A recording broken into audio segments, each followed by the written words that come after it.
Hello, my friend, and welcome to Historian Sleepy Channel. Tonight we step onto a lonely frontier claim as autumn drains from the grass and the first hard frost begins silvering the roof. You stand beside a rough cabin while geese pass overhead. The wind smells of wood smoke, and several small children watch the western sky with a serious expression of people who know winter is not merely decorative. Out here, there is no thermostat, no heated blanket, and no cheerful delivery driver bringing emergency firewood.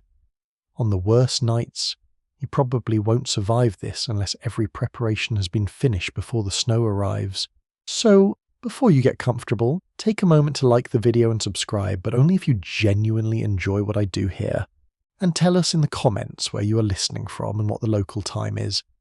It is always comforting to imagine quiet listeners scattered across the world while you prepare to spend a winter in a cabin that considers insulation an optional luxury.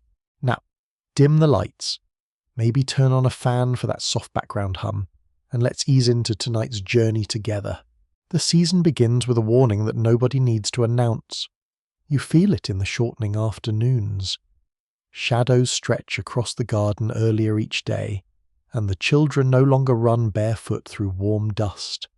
By sunset, their toes are cold inside worn shoes. A skin of ice forms along the water bucket before breakfast. The family dog circles twice beside the doorway, thinks about sleeping outside, and immediately makes the sensible historical decision to come indoors. You look across the claim and understand that winter warmth begins long before a fire is lit. It begins with work performed while the sun still carries a little strength. Every usable hour of autumn must be captured. A mist afternoon may mean wet fuel in January. A neglected tear in a child's coat may become a dangerous opening when the temperature collapses. A loose roof board may allow snow to drift over a sleeping pallet. Frontier families cannot purchase much protection from the cold, so they manufacture protection from time, labour, and whatever material lies within reach. The household rises before dawn. You hear boots scrape against the floor and the soft rustle of children being pulled from blankets. Even the youngest have tasks. One child gathers fallen branches near the timber, another carries chips and bark in a basket. Older children help split kindling, stack wood, or guide a patient animal dragging heavier logs toward the cabin. Nobody calls this a charming seasonal activity. It is simply survival with splinters. On wooded claims, the woodpile becomes a measure of security. You stack it close enough to reach during a storm, but far enough from the chimney to reduce the danger of sparks. The pieces must be raised from damp soil and arranged so air can pass between them. Green wood burns poorly, filling the room with smoke while offering more complaint than heat. Dry hardwood is precious because it burns longer through the night. Families learn which trees split cleanly, which produce lasting coals, and which vanish in the fireplace with the speed of a politician's promise. Across the treeless plains, the problem is harsher. Settlers may have little timber beyond creek beds or distant groves. You join children crossing the grass to gather dried buffalo dung, commonly called buffalo chips.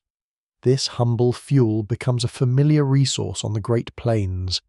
It burns with surprisingly little smoke when properly dried, though no child proudly dreams of becoming the finest chip collector in the territory. Still, baskets fill, piles rise, and dignity quietly waits for spring. Fuel gathering is not merely about quantity, it is about access. A towering stack means little when it stands beyond a drift that reaches your waist. So you build smaller reserves near the door, beneath a lean shelter, or along the protected side of the cabin. Kindling is stored where rain cannot soak it. Twisted grass, bark, corn cobs, and thin shavings are kept ready to catch a spark. The children learn not to scatter them, play with them, or feed them to an imaginary campfire behind the barn.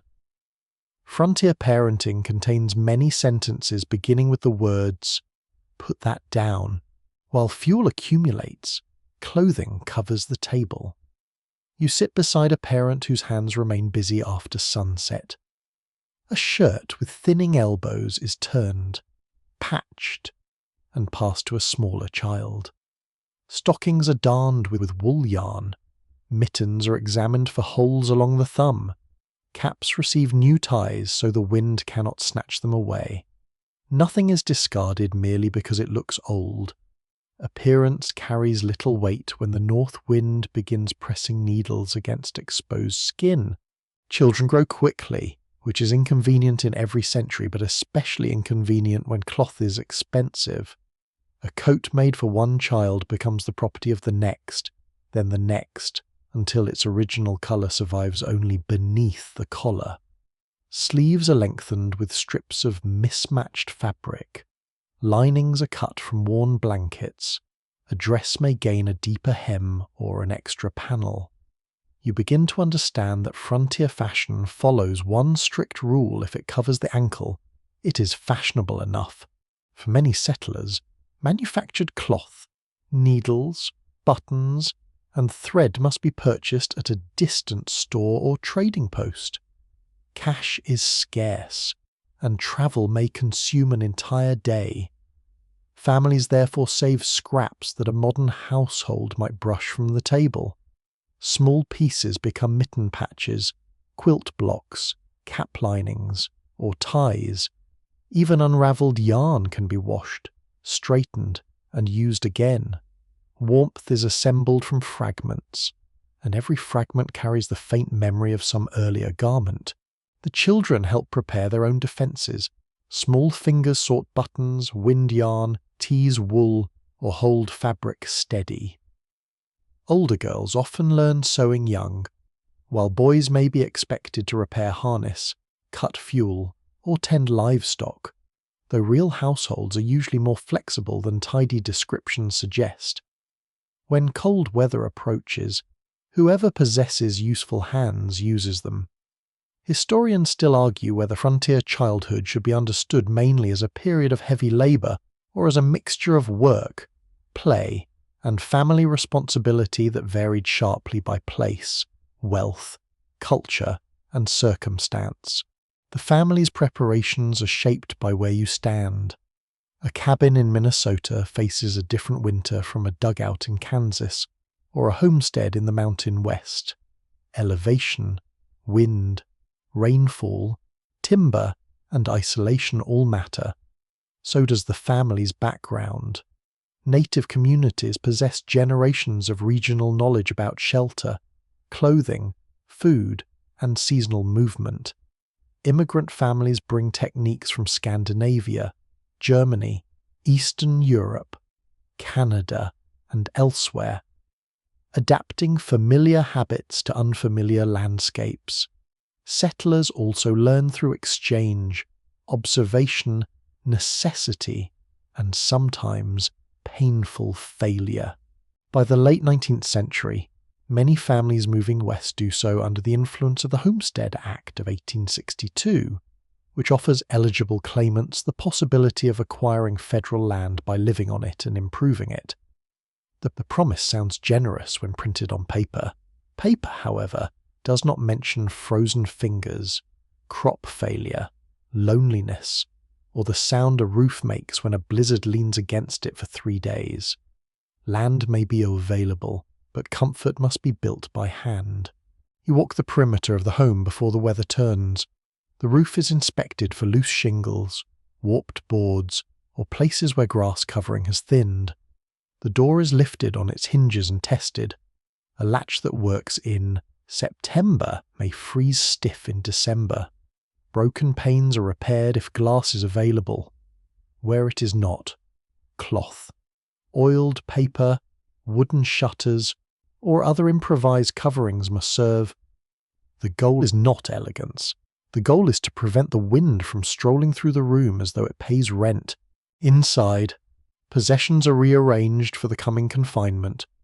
Tools that might be needed during a storm are brought nearer. A shovel is placed where it can be reached if snow blocks the entrance. Water containers are checked. Candles are counted. Lamp oil is guarded.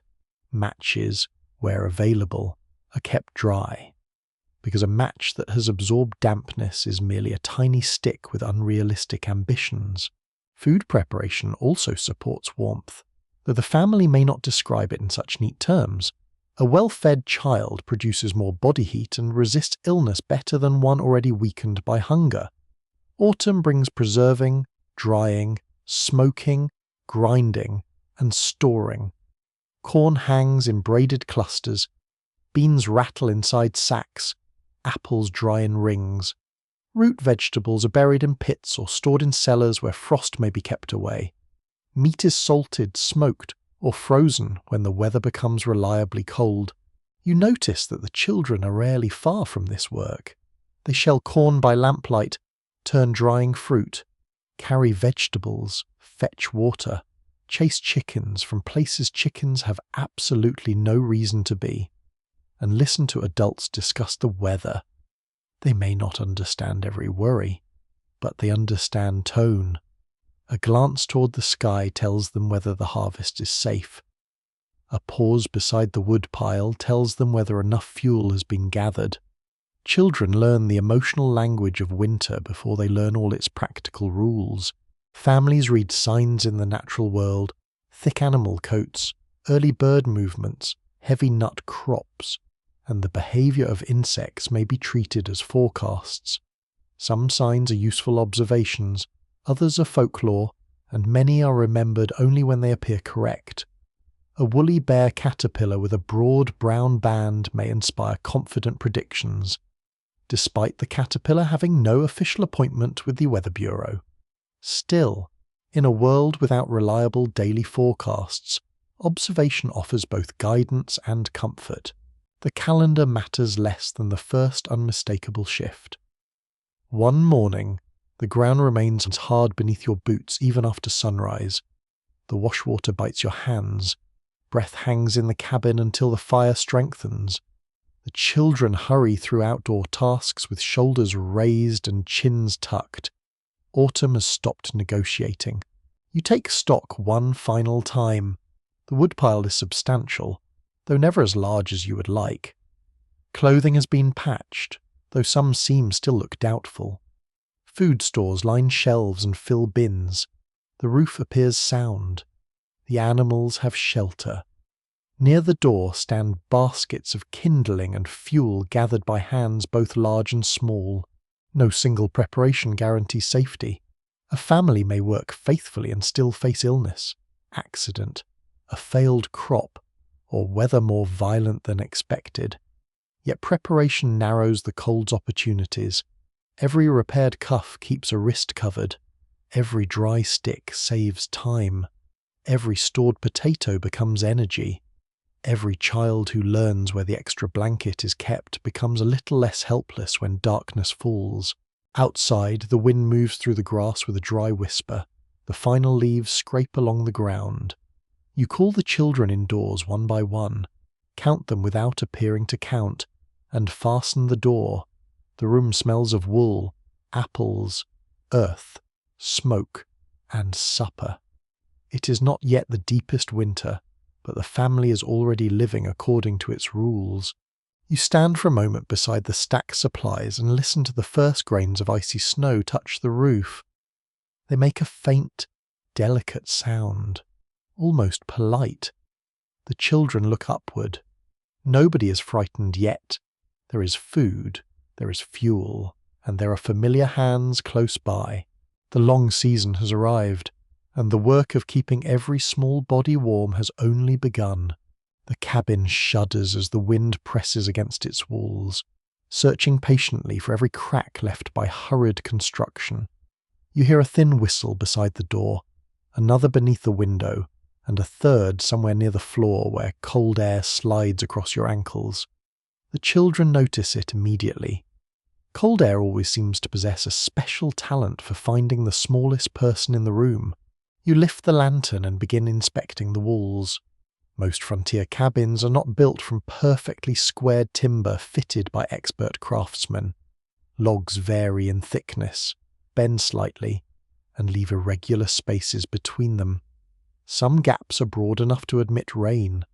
Others are narrow enough to hide until winter reveals them with a sharp ribbon of moving air. The solution is chinking and daubing.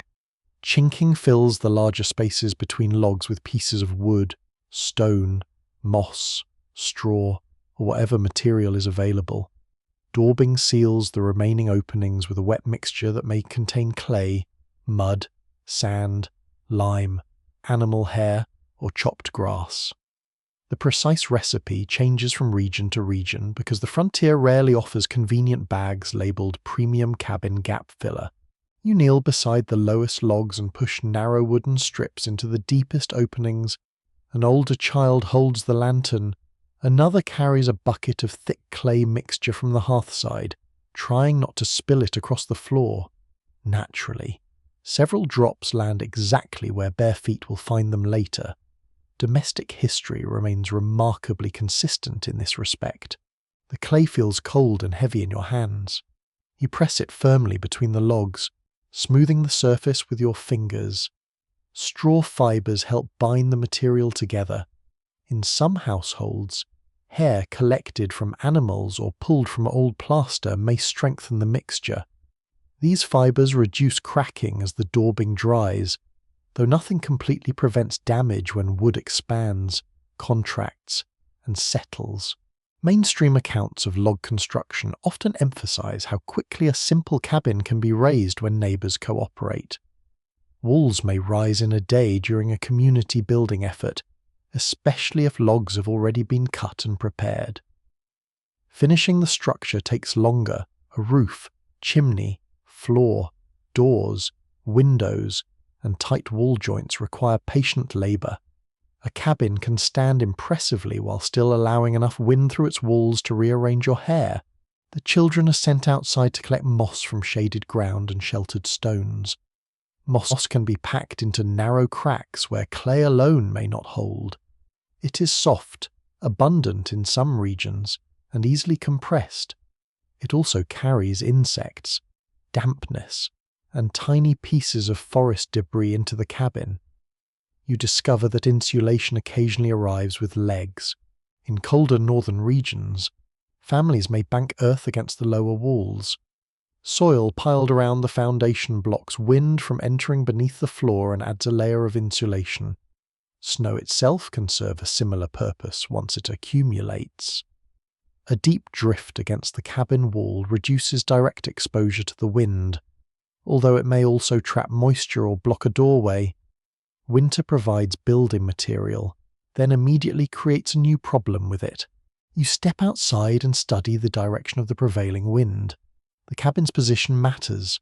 A home placed behind a rise near a grove or on the protected side of a slope receives less direct punishment than one standing alone on open ground. Settlers do not always have the luxury of choosing the perfect location. Water access, soil, property boundaries, roads, and available timber influence the decision. A beautiful view becomes less impressive when it sends cold air directly through your bedding. Where natural shelter is limited, you build a windbreak. Fences, stacked brush, hay, sod, or rows of planted trees interrupt the movement of air.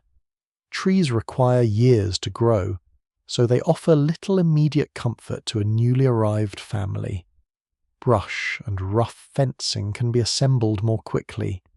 Even a modest barrier reduces the force of wind striking the walls. On the Great Plains, some families live in sod houses rather than log cabins. Thick blocks of prairie sod form heavy walls that provide better insulation than thin wooden boards. The rooms are often dim, damp, and visited by insects, but they hold a more even temperature. During severe cold, the earth itself becomes part of the shelter. A quirky complaint appears in many descriptions of sod homes. During rain, dirt and small creatures may fall from the ceiling onto beds and tables. Families sometimes hang cloth beneath the roof to catch the debris.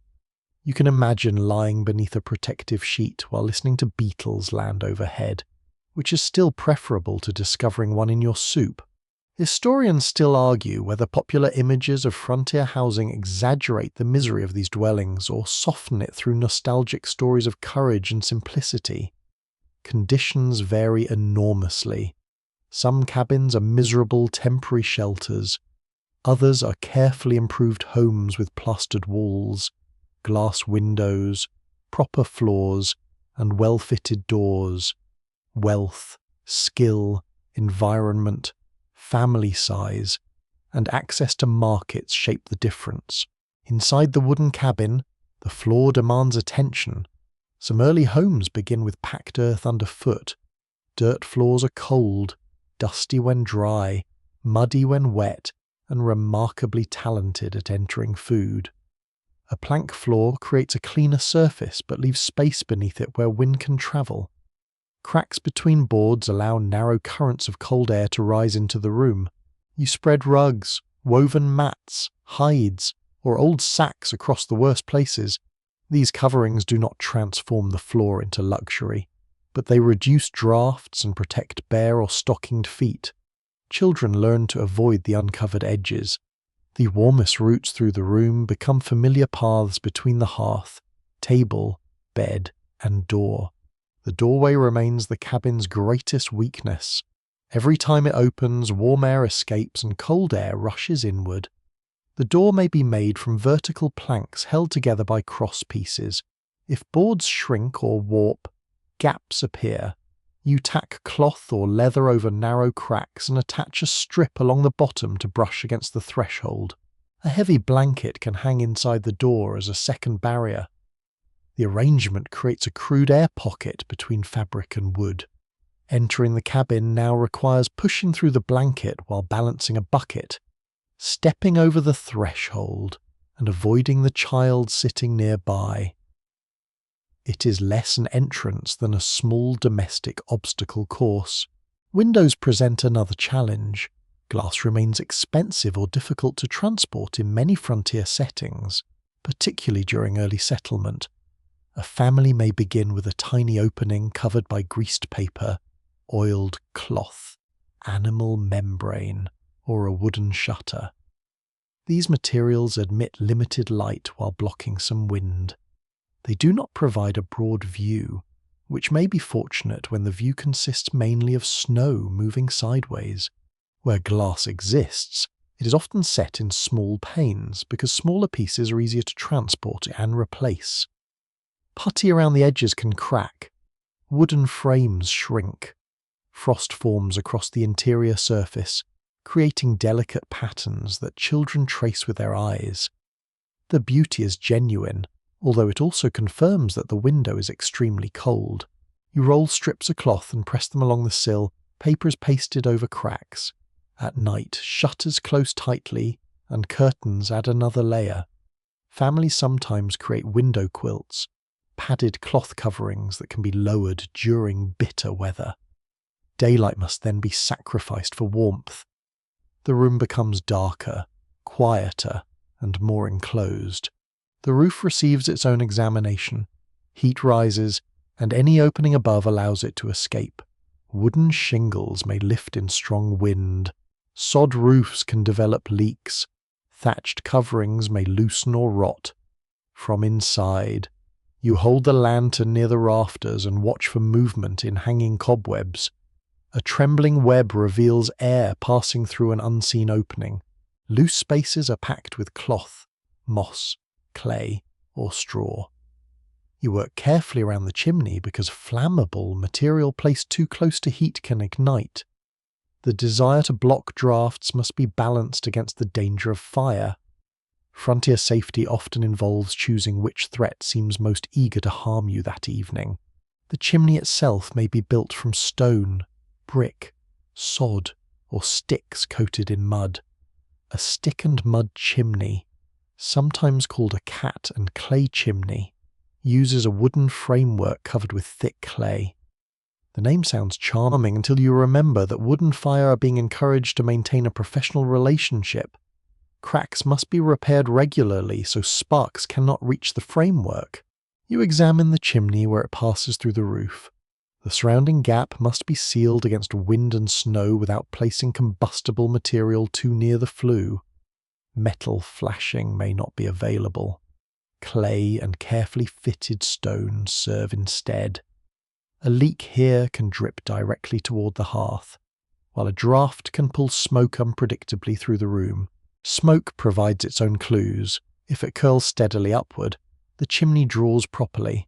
If it spills into the room, something is wrong. Wind may push downward.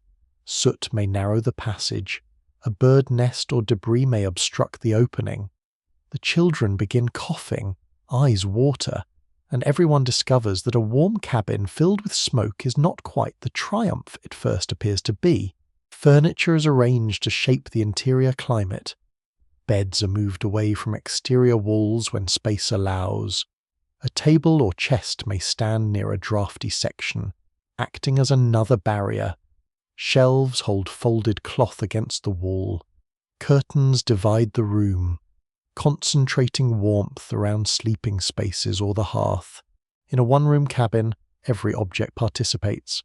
Blankets become doors, rugs become insulation, chests become windbreaks, beds become seating during the day. The entire household is compressed into a small zone of useful warmth.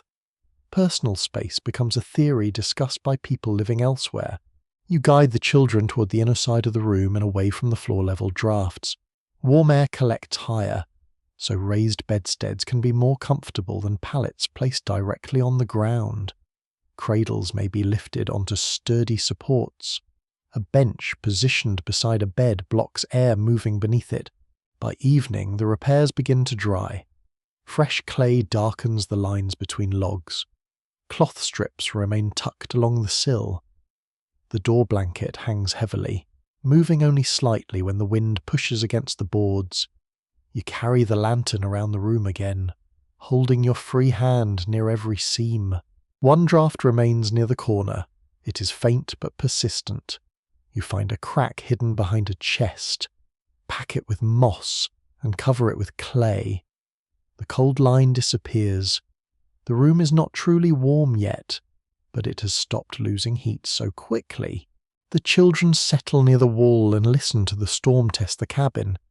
Wind presses, retreats, and returns. The logs creak softly as the temperature falls. No wall is perfect, no roof completely silent, and no door entirely still.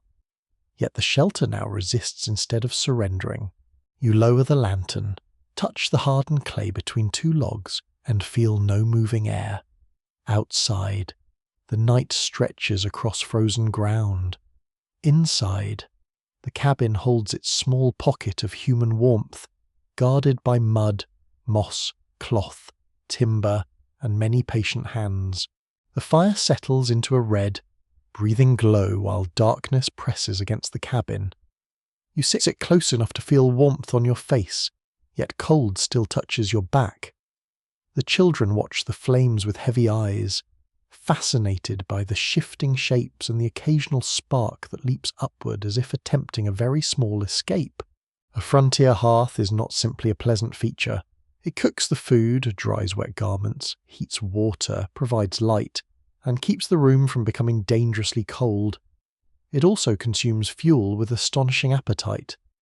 An open fireplace sends much of its heat straight up the chimney, which is useful for smoke and less useful for everyone shivering below. You learn quickly that building a large blaze is not the same as maintaining warmth. A towering fire can waste wood, throw sparks, overheat the area nearest the hearth, and fade rapidly once the lighter pieces burn through. What the family needs is a steady bed of coals. Dense hardwood burns slowly and leaves glowing embers capable of surviving for hours. You begin by arranging the fuel carefully. Thick logs lie behind smaller split pieces. Air must pass between them, but too much air makes the fire race. Too little air leaves it smoking and weak. You adjust one piece with an iron poker. Watch the flame bend, and feel strangely proud of yourself for negotiating with burning timber. The youngest children are warned to remain behind a clear boundary near the hearth. In some homes, A low rail or fire screen helps keep them back. More often, repeated instructions must serve. A toddler does not understand combustion, but does understand that the bright orange object is interesting, which is exactly the problem. Older children carry in small pieces of wood before the temperature falls further. Each trip opens the door and releases a wave of precious warmth. They learn to bring several pieces at once, though not so many that the pile collapses across the floor. The most efficient load is usually discovered immediately after someone drops half of it. You keep the indoor supply modest. Storing too much wood beside the hearth increases the risk that sparks will ignite it. Damp logs may also release insects as they warm. Beetles emerge from bark. Spiders begin exploring. And the family receives a reminder that firewood sometimes includes passengers. A mainstream reality of frontier life is that open fireplaces are inefficient heaters. Much of the warmth escapes with the rising smoke, and cold air is drawn through cracks to replace it. Cast iron stoves, where families can afford and transport them, use fuel more efficiently and radiate heat into the room. A stove also allows more control over airflow, though it brings its own hazards and demands. The iron stove stands like a dark animal in the room. Once heated, its surface continues radiating warmth after the flames weaken. Damp mittens can be placed nearby. Cooking pots rest on top, and the family gathers around it. Yet the metal can become hot enough to burn skin instantly. Children learn respect through warning, observation, and sometimes one brief touch they never repeat. You open the stove door only long enough to add fuel. A rush of orange light spills across the floor. The iron gives a low tick as it expands with heat. Pipes carry smoke toward the chimney, but their joints must remain tight. A loose connection can release soot or fumes into the room. Families often judge the fire by sound as much as sight. Dry wood snaps brightly, green wood hisses and spits. A strong draft produces a steady roar. A blocked chimney changes the rhythm, and smoke begins curling where it should not. You sit alert to these sounds even while conversation continues around you. The children also learn the language of the hearth. They know when a log has shifted.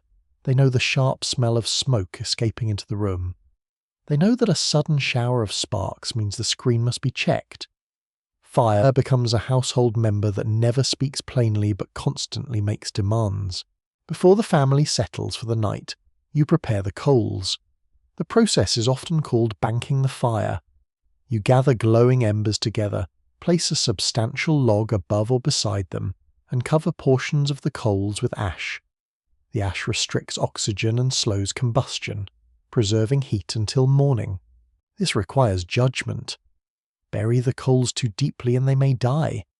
Leave them too exposed and they burn away before midnight.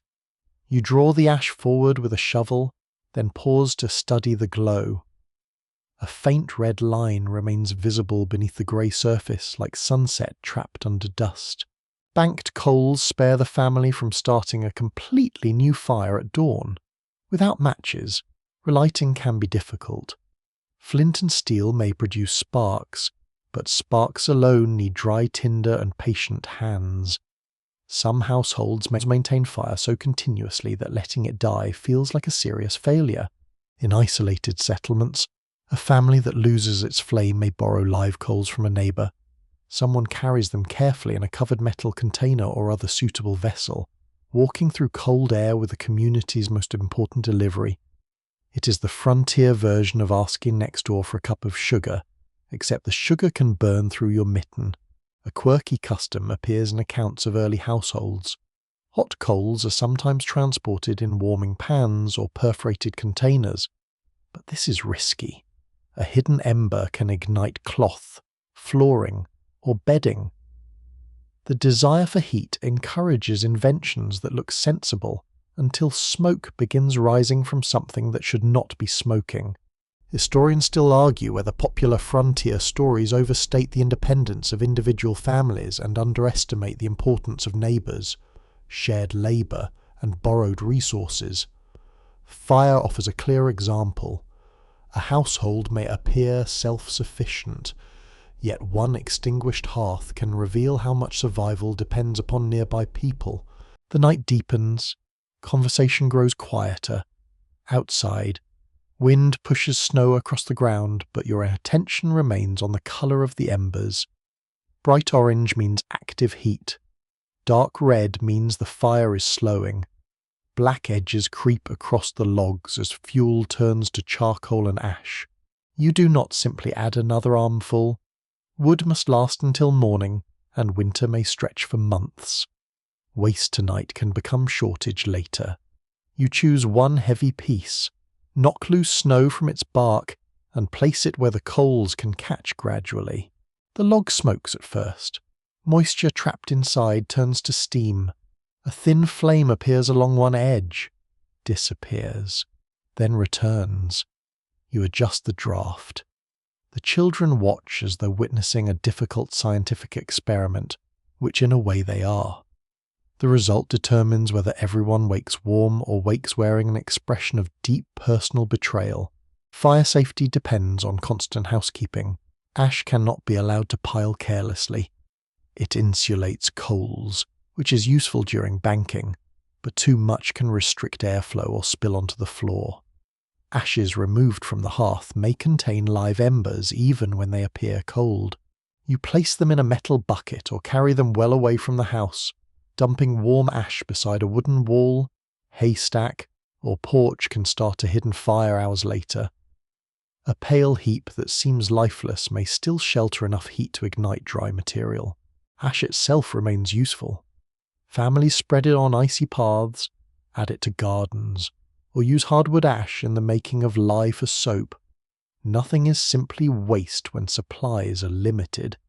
Even the remains of last night's fire are assigned chores. The chimney demands attention as soot accumulates. Burning wood releases smoke containing particles and vapours that cling to cooler interior surfaces. Creosote can build into a flammable coating. If it ignites, flames may roar upward through the chimney and throw sparks onto the roof. A chimney fire announces itself with frightening energy. The sound may resemble rushing wind or distant thunder.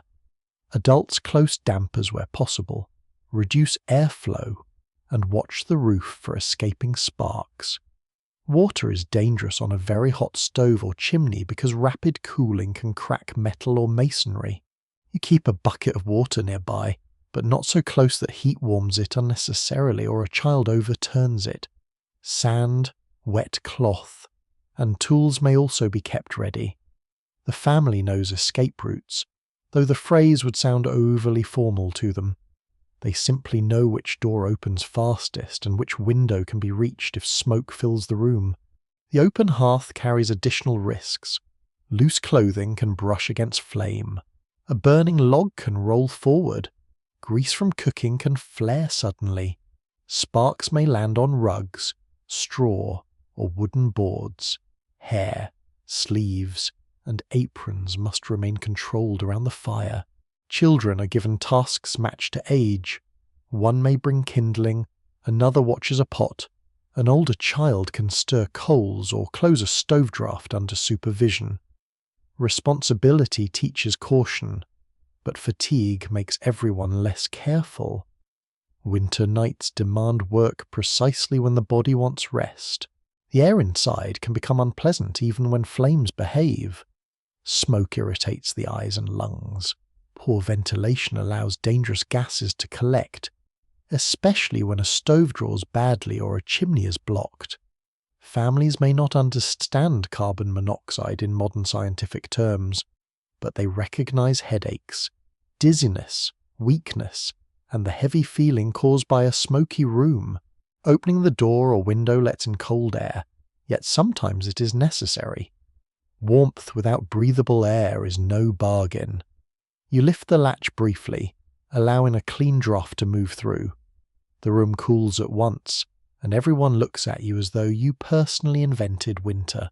Night watch begins without ceremony. One adult remains awake a little longer, mending, carving, or simply listening. The fire is checked before sleep. Sometimes someone rises again in the darkest hours to add fuel. The duty may pass between parents, older children, or anyone awakened by the cold. You wake when the room becomes unusually quiet. The flames have vanished. Only a dim red patch remains beneath the ash. Your breath is visible, and the floor feels harder with cold. You move carefully so you do not wake the children. Kneeling beside the hearth, you uncover the coals with the poker. A stronger glow appears. You add thin shavings, then dry kindling, then one narrow split log. Smoke curls upward.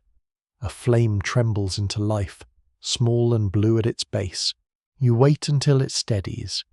Heat begins spreading again, first across your hands, then into the air.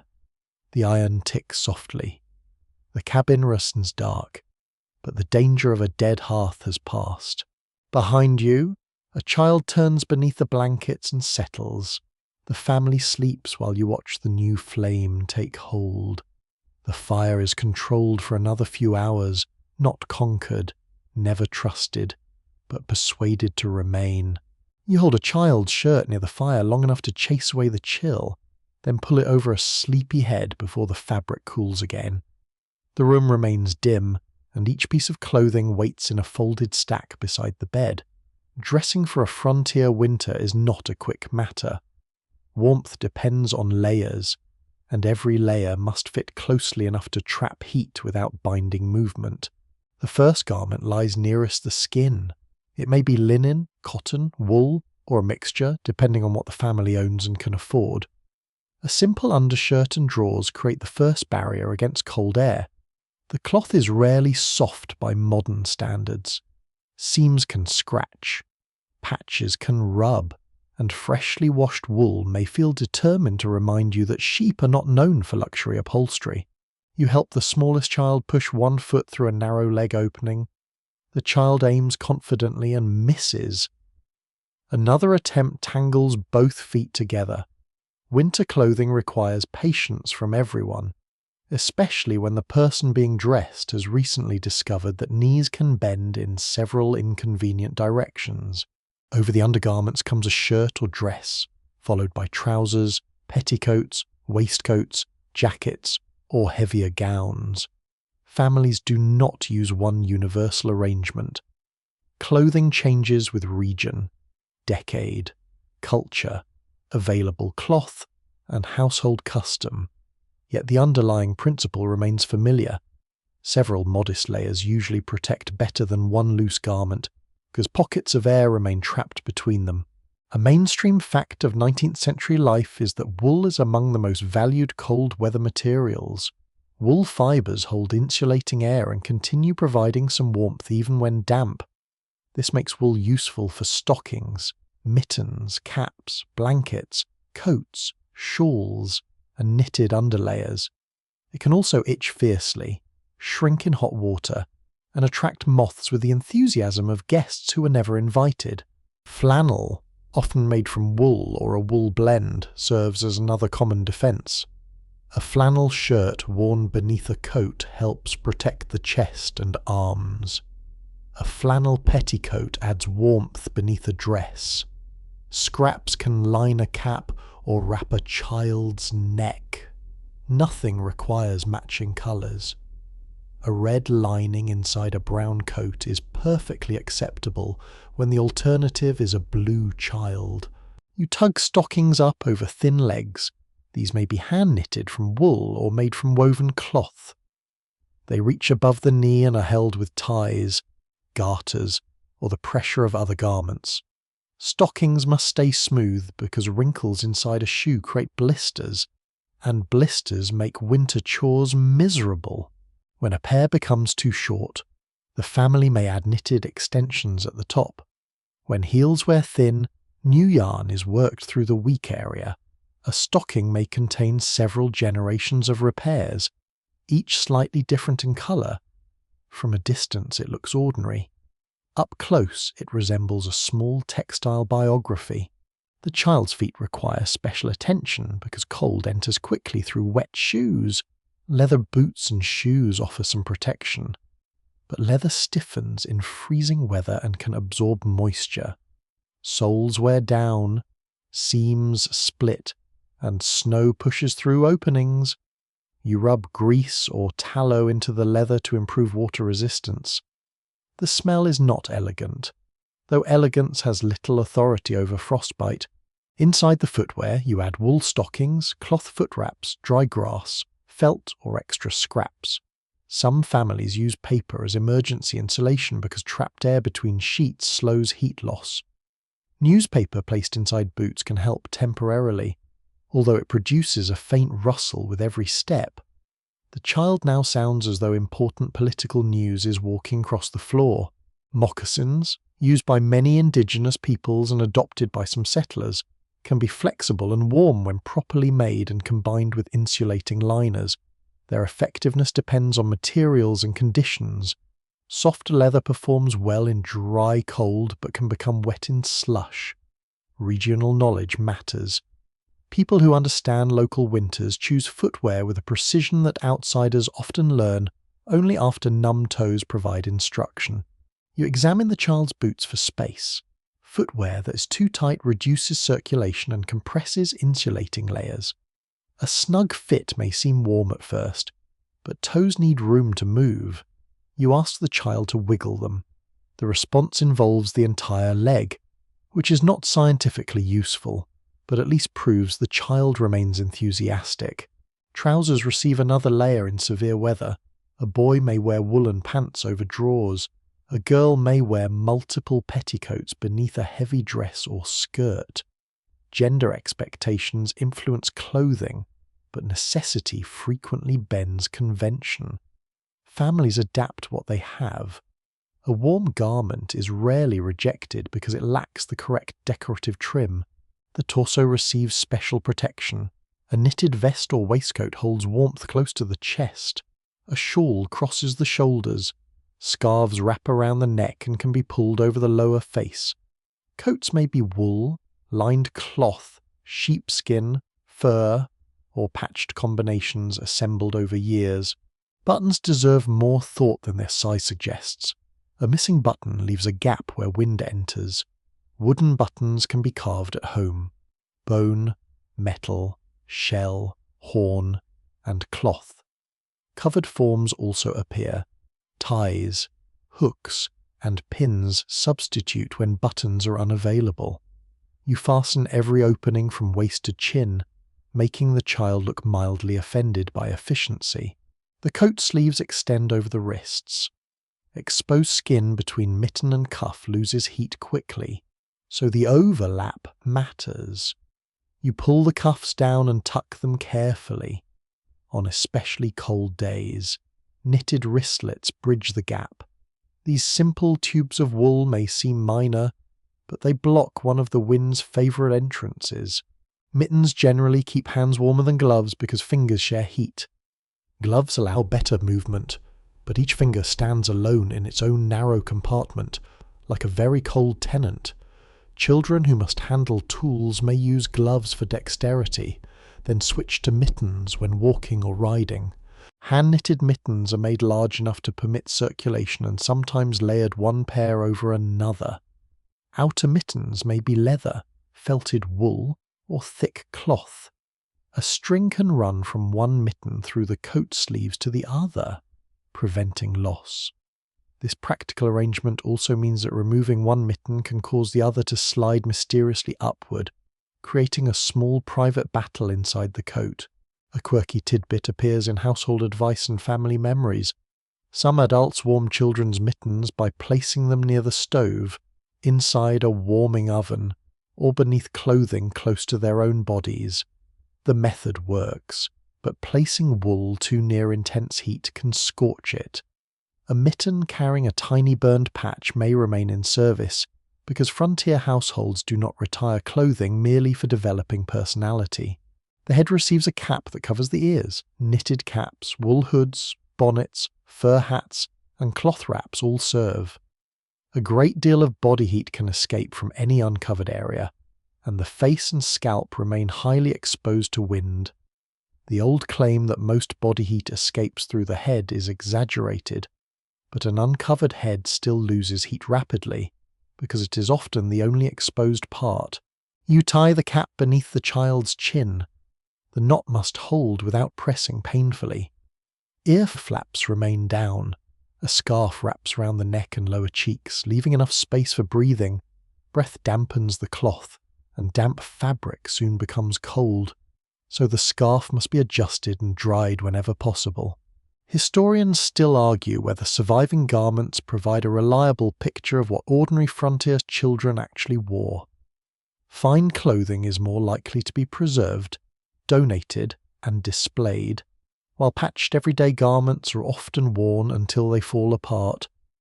Paintings and photographs may also show families in their best clothes, rather than the mismatched layers used during daily winter work. The poorest households face the hardest choices. Cloth costs money, and several growing children can exhaust a family's supply. A child may own only one heavy coat. Siblings may share outerwear when chores occur at different times. One waits indoors while another carries wood or feeds animals. Then the coat changes shoulders. This arrangement demands strict scheduling. The coat becomes less a possession than a household resource. A child cannot simply wander outside. Leaving the cabin requires negotiation, a task, and sometimes the return of a garment currently attached to someone else. Wet clothing causes immediate trouble. Snow melts on cuffs, hems, boots, and mittens. Sweat dampens underlayers during hard work. Once activity stops, moisture pulls heat from the body. You teach the children to brush off snow before entering and to remove wet outer garments promptly. Clothes are hung near the heat, but not directly above open flame. Mittens are turned, stockings are spread, boots are placed on their sides so warm air can reach inside. Leather footwear cannot sit too close to the stove because excessive heat dries and cracks it. A boot baked stiff overnight may preserve the rough shape of a foot while refusing to accept the actual foot in the morning. Children returning from chores are inspected with practical speed. You touch fingers, ears, cheeks, and toes. Pale or numb skin demands attention. Warming must be gradual. Rubbing frozen skin with snow, a practice sometimes recommended in older traditions, can cause further injury. Instead, the child comes indoors, damp garments come off, and steady warmth returns circulation. You listen for complaints, though children do not always admit discomfort. They may fear being kept from an outdoor task or teased by siblings. A child who becomes unusually quiet, clumsy, or confused may be dangerously cold. Warm clothing is only one defense. Adults must watch behavior as carefully as the weather. Before anyone goes out, you check the layers in order. Dry cloth touches the skin, wool covers the body, stocking sits smoothly, boots have space, coat closes fully, mittens overlap cuffs, cap covers ears, scarf protects the neck and cheeks. The child stands almost round with clothing, arms held slightly away from the sides. Walking becomes a careful shuffle. Bending at the waist requires advanced planning. Still, the eyes remain bright, the fingers are protected, and the cold must work much harder to reach the skin. You open the door, and a white breath of air enters the room. The bundled children step outside one at a time, carrying their warmth with them in layers of wool, leather, flannel, patches, ties, and patient handiwork. The children return with snow clinging to their boots, and you guide them toward the sleeping corner while the room still holds a little evening heat. Night will soon settle over the cabin, and the beds must be prepared before cold stiffens every blanket and turns each sheet into something resembling folded bark. A frontier bed is rarely a single soft object waiting politely in its frame. It is a construction assembled from ropes, boards, ticking, straw, feathers, hides, quilts, and whatever else the household can spare. Comfort depends less on luxury than on careful arrangement. Every layer has a purpose, and every gap invites cold. You begin with the bedstead. In a more established home, 4 wooden posts support side rails and a woven network of rope. The rope stretches beneath the mattress in a crisscross pattern. It provides spring and keeps the bedding above the cold floor, though it slowly loosens under weight. A sagging rope bed becomes uncomfortable and loses insulating space beneath the sleeper. You tighten the webbing with a wooden tool, pulling each section until the surface feels firm again.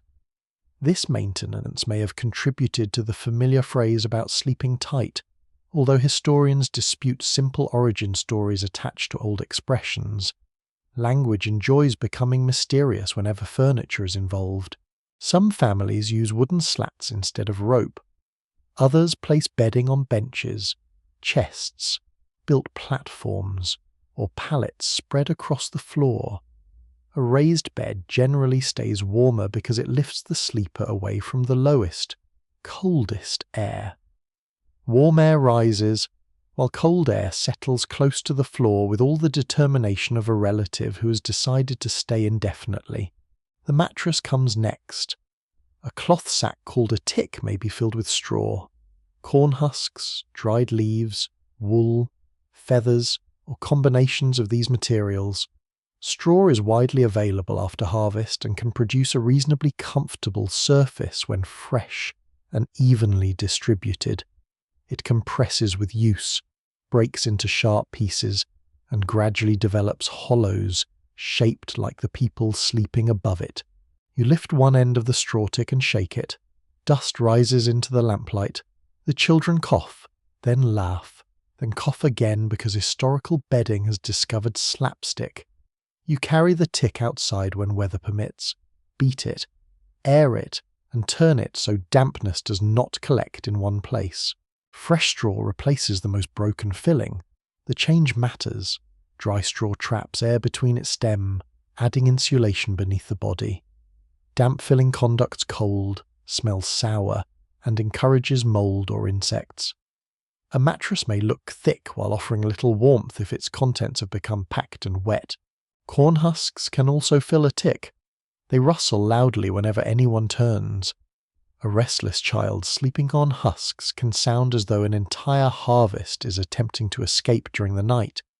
Yet husks are useful, available, and warmer than bare boards. Feather beds offer greater softness and insulation.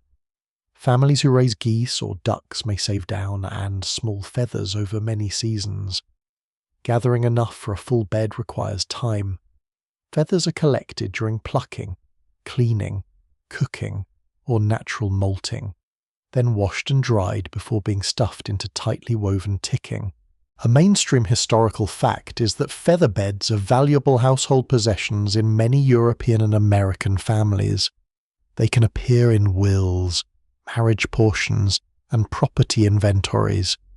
A good feather bed represents years of accumulated material and labour, not merely a pleasant place to sleep.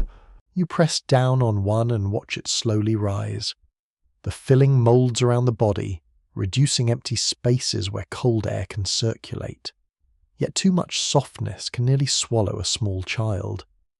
You settle the feather bed over a firmer straw base so the sleepers receive both support and insulation.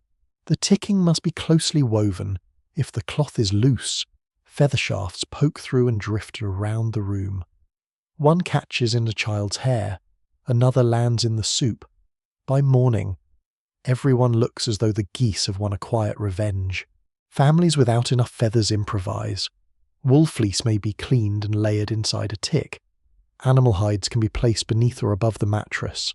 Folded sacks, old clothing, and worn blankets add thickness. Even dry grass can help during an emergency, provided it contains no dampness and as few insects as frontier reality allows.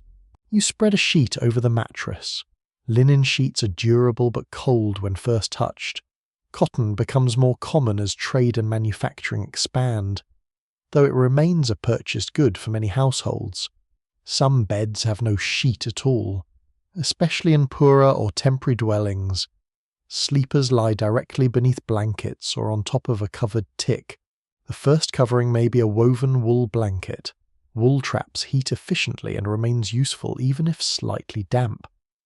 Several thinner blankets can be adjusted more easily than one enormous covering. You overlap them so no single seam runs directly across the children's bodies. Quilts add another layer. A quilt usually contains a top made from pieces of cloth, a middle filling, and a backing, all held together with lines of stitching or tied points. The filling may be cotton batting, wool, old fabric, or another soft material. Air trapped inside the layers slows heat loss. You unfold a patchwork quilt across the bed. Its pieces once belonged to shirts, dresses, aprons, and curtains. One square carries the faded blue of a child's outgrown sleeve. Another comes from a flour sack. The pattern is not merely decorative, it is a record of cloth being reused until almost nothing remains. Quilting can be done by one person over many evenings, but community quilting gatherings also bring neighbours together around a large frame. Several hands stitch at once while news, stories, and opinions move across the room. The finished covering may celebrate a marriage, a birth, a move, or simply the urgent fact that winter refuses to postpone itself. Historians still argue whether later romantic images of quilting bees accurately represent ordinary frontier practice or exaggerate their frequency and social harmony. Some gatherings are lively communal events. Many quilts are made quietly within families, between chores, in poor light, by people whose fingers are already tired. The stitches matter because loose filling shifts and leaves thin places. You run a hand across the quilt, checking for flattened areas. Where batting has clumped, you spread it gently. A beautiful quilt with uneven filling can leave one child warm and another mysteriously refrigerated. Woven coverlets may replace or supplement quilts. These are often patterned wool or wool and cotton textiles made on household looms or by professional weavers. Their dense construction provides warmth without thick batting. Some bear geometric designs, names, dates, or regional patterns. Animal robes offer powerful insulation in places where they are available. Buffalo robes, sheepskins, bearskins, and deer hides may be laid fur-side toward the sleeper or used beneath the mattress. Fur traps air close to the body. The hides are heavy, durable, and sometimes stiff, but they can make the difference between discomfort and dangerous cold. You check each robe for dampness. Snow-tracked indoors can melt unnoticed. A wet hide becomes heavy and chilly, and drying it too close to intense heat may damage the skin.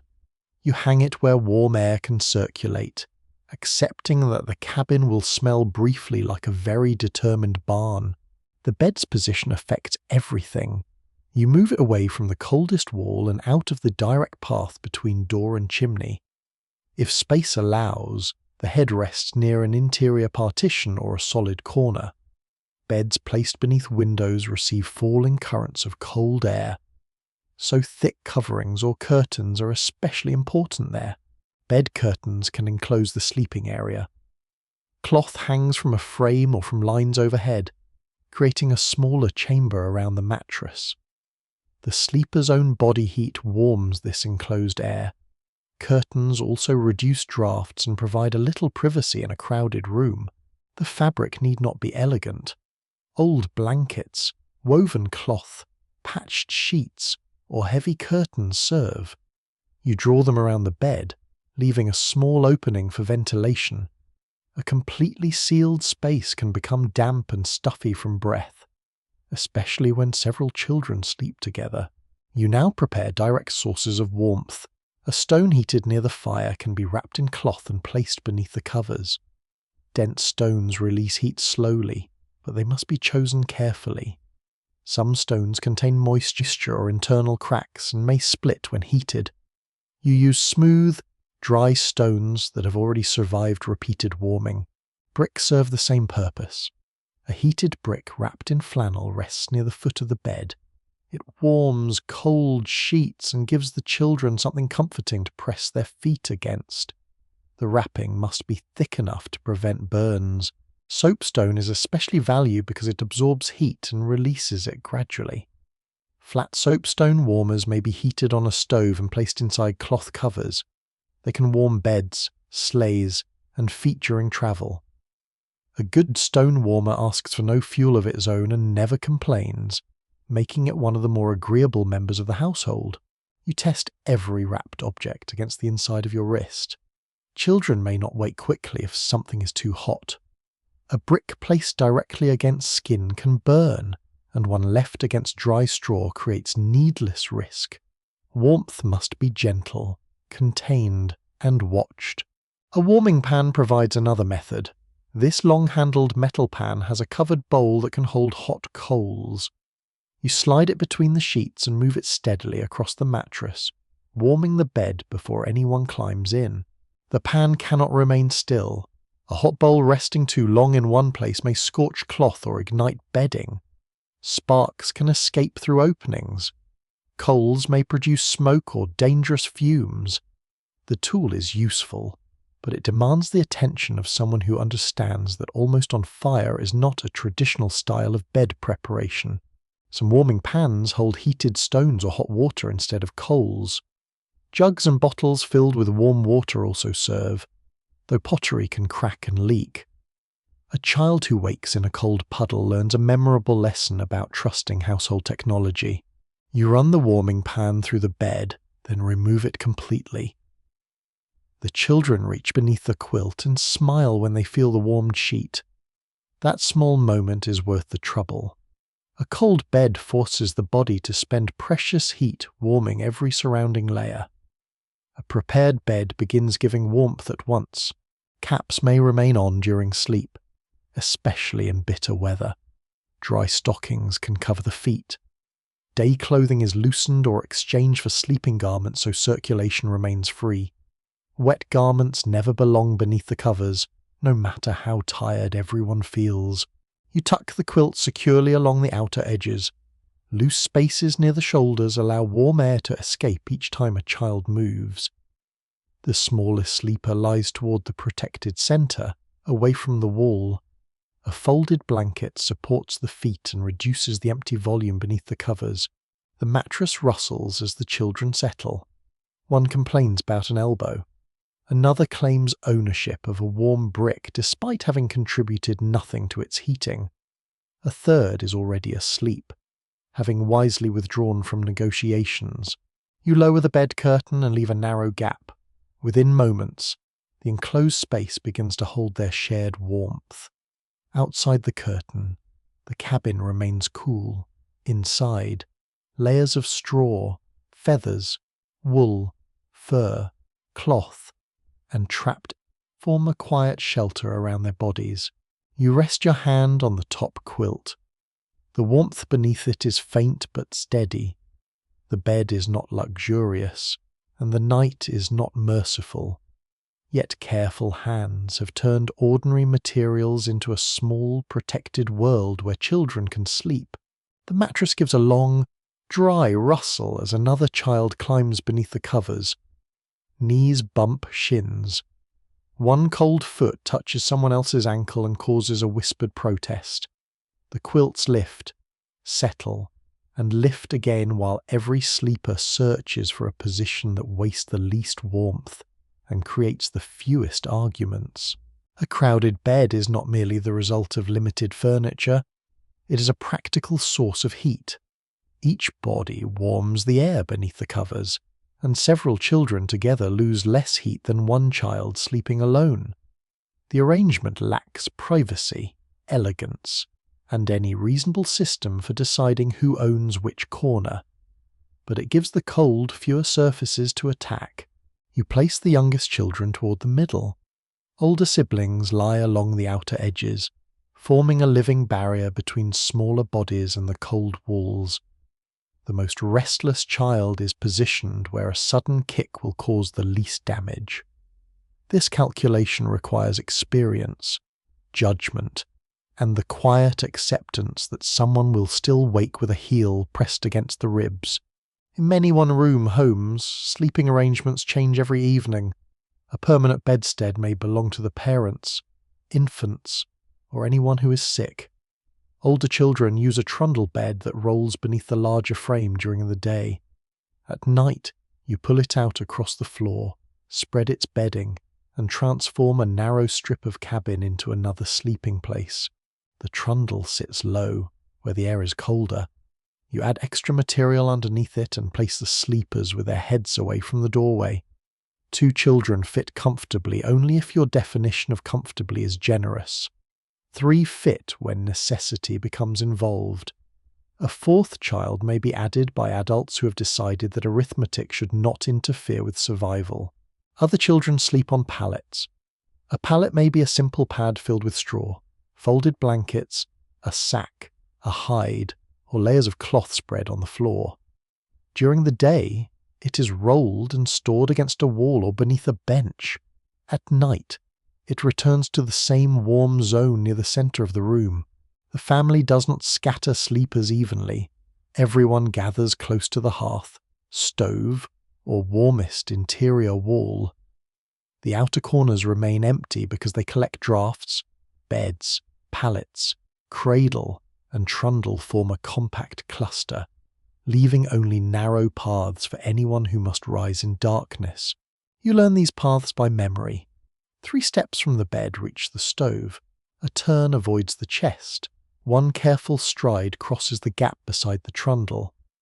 Any mistake places your bare foot on a wooden toy, a dropped spoon, or the hand of a sleeping child who reacts as though attacked by wolves. A mainstream feature of frontier domestic life is that large families often share small living spaces. One room may serve as kitchen, workroom, dining room, nursery, sitting room, and sleeping chamber. The household rearranges itself throughout the day. Furniture moves, bedding appears and disappears, and privacy depends more on courtesy than walls. Curtains provide limited separation. A blanket hung from a beam shields the parent's bed. Another cloth surrounds a nursing mother or a sick child. These barriers soften light and movement but do little against sound. Everyone hears coughing, snoring, whispering, teeth grinding, and the mysterious midnight creak that nobody claims to have made. Children learn early not to react to every noise. They lie still when adults speak quietly. They pretend not to hear worries about food, weather, illness, or money. The darkness gives the illusion of secrecy, but a crowded cabin contains very few genuine secrets. Warmth shapes bedtime order. The smallest children enter the bed first, while the sheets still hold heat. Older siblings follow and close the gaps around them. Adults check each face, touch exposed hands, and pull blankets higher over shoulders. Nobody receives an individual nest unless sickness demands it. Infants require special care. A cradle can be placed near the parents, but not so near the stove that the baby overheats. In severe cold, a mother may bring the infant into the family bed for warmth and feeding. This keeps the child close, though shared sleeping also carries risks of suffocation or accidental crushing. Families rarely describe these choices in modern medical language. They weigh dangers by instinct and experience. A freezing cradle is dangerous. Heavy bedding is dangerous. A crowded mattress is dangerous. The safest option may change from one night to the next. You place the infant beside the mother, away from larger children and bulky folds of cloth. The baby's face remains uncovered. A rolled blanket creates a boundary. Every adult movement stays careful, even during sleep, because the smallest body in the room depends completely on the awareness of others. Historians still argue whether surviving diaries and memoirs understate the strain of crowded sleeping arrangements. Writers often mention beds only when something unusual happens, leaving ordinary discomfort unrecorded. Later memories may turn cramped nights into affectionate stories of family closeness, while embarrassment, exhaustion, and conflict fade from the account. Closeness does create comfort. A frightened child can reach a sibling without leaving the covers. The sound of familiar breathing softens the noise of wind outside. Nightmares end more quickly when another hand is nearby. The cabin may feel fragile, but the cluster of sleeping bodies gives each child the sense of being enclosed by family. Closeness also spreads every illness with impressive efficiency. A cough passes from one child to another. Lice move through shared bedding. Fleas and bedbugs discover that a crowded mattress is an excellent place to conduct business. One feverish child can disturb the sleep of the entire household. A quirky household remedy involves placing strong-smelling herbs such as pennyroyal, tansy, or wormwood among bedding in hopes of discouraging insects. The smell may repel some pests, though it also ensures that everyone sleeps inside a cloud resembling an aggressively medicinal garden. Certain herbs can be harmful, especially when misused, but frontier remedies often travel through tradition long before careful testing catches up. Bedding must be aired whenever weather allows. You carry quilts outside on a clear winter day, drape them over fences and beat dust from them. Mattresses are turned, straw is replaced, seams are inspected for insects. Cold air may reduce some pests, though it does not perform miracles.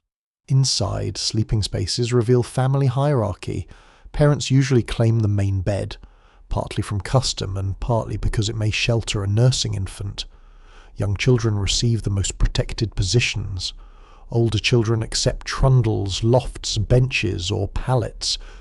Guests create immediate complications. Hospitality is important in isolated communities, and travellers may arrive with little warning. A stranger caught in dangerous weather cannot easily be sent onward. The family creates room by compressing itself further. Children double up.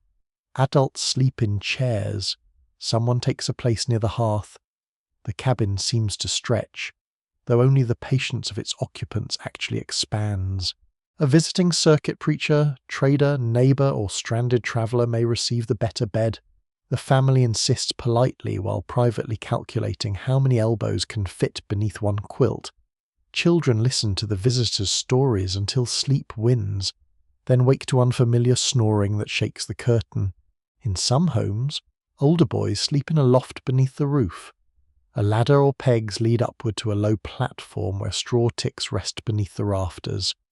The loft offers separation from the main room and may feel warmer because heat rises. It can also be smoky, dusty, and dangerously cold near roof gaps. You climb to check the children there. The air is warmer than at floor level, but the ceiling feels icy. Frost gathers around nail heads. Breath dampens the bedding. You add a covering and remind them not to place anything near the chimney pipe. A loft becomes an entire nighttime world. Children whisper, trade stories, and dare one another to inspect noises in the rafters. Mice move through stored grain. Wind rubs branches against the roof. An owl calls outside, and one child confidently explains that it is a ghost with a throat condition. On farms with substantial barns, older boys or hired hands may sometimes sleep near animals, especially when tending births or guarding valuable stock. Livestock release body heat, and a well-built barn can feel warmer than an exposed cabin corner. Yet barns carry fire hazards, dampness, odours, and no guarantee that a cow respects personal boundaries. Children sleeping indoors learn to share more than space. They share blankets when one sleeper steals them. They exchange warm spots. They take turns lying nearest a draft. Older siblings may wrap arms around younger ones, creating an extra layer of protection. This contact is especially important when the fire weakens. The room cools gradually, and the children draw closer without fully waking. Their bodies react before their thoughts do. Knees tuck upward, shoulders curve inward, hands disappear beneath chins and sleeves. You rise to inspect them. A quilt has slipped from the trundle, so you lift it and tuck it beneath the mattress. One child lies completely uncovered, apparently having fought the blanket and won. You cover the small body again and place a folded cloth along the exposed edge. Another child feels too warm. Sweat dampens the hair, which can become dangerous when the room cools. You loosen the covering and wipe the forehead. Keeping children warm is not the same as burying them beneath every textile in the house. The body needs steady heat, not a private tropical climate. The room contains layers of breathing. Slow adult breaths come from behind the curtain. Quick infant sounds rise from the cradle. A child murmurs nonsense, turns, and settles against a sibling. The dog lies beneath the bed, contributing warmth while also occupying the exact place where your feet need to land. Animals sometimes enter the household during extreme weather. A newborn lamb, weak calf, injured chicken, or freezing dog may be brought near the stove. This adds heat in theory, confusion in practice, and smells that no amount of frontier nostalgia can fully romanticize. The presence of an animal can comfort children. They reach down to touch warm fur. A dog curls beside a pallet, blocking a draught and guarding the sleepers. Cats move freely across quilts, selecting the warmest chest with the confidence of creatures who believe the cabin was built entirely for them. Outside, the temperature falls further. Inside, the family contracts into one warm center. Empty chairs stand near the walls. Work tools rest in shadows.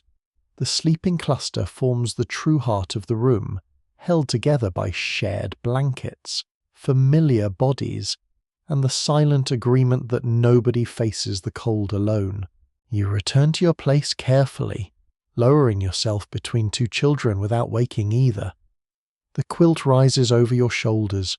Cold air touches your face, but beneath the covers the warmth grows steady again. A small hand finds your sleeve and closes around it. The grip loosens as sleep deepens.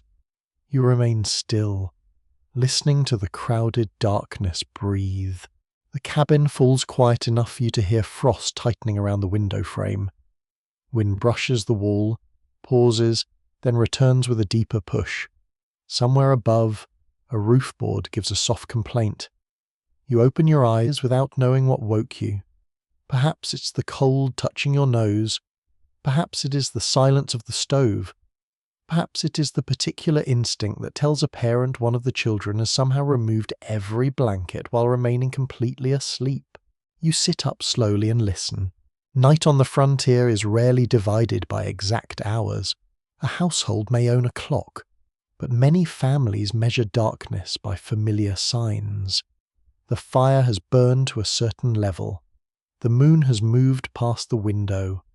A rooster has made one confused attempt at morning and apparently regretted it. Your body learns when the middle of the night has arrived because the room reaches its coldest stillness.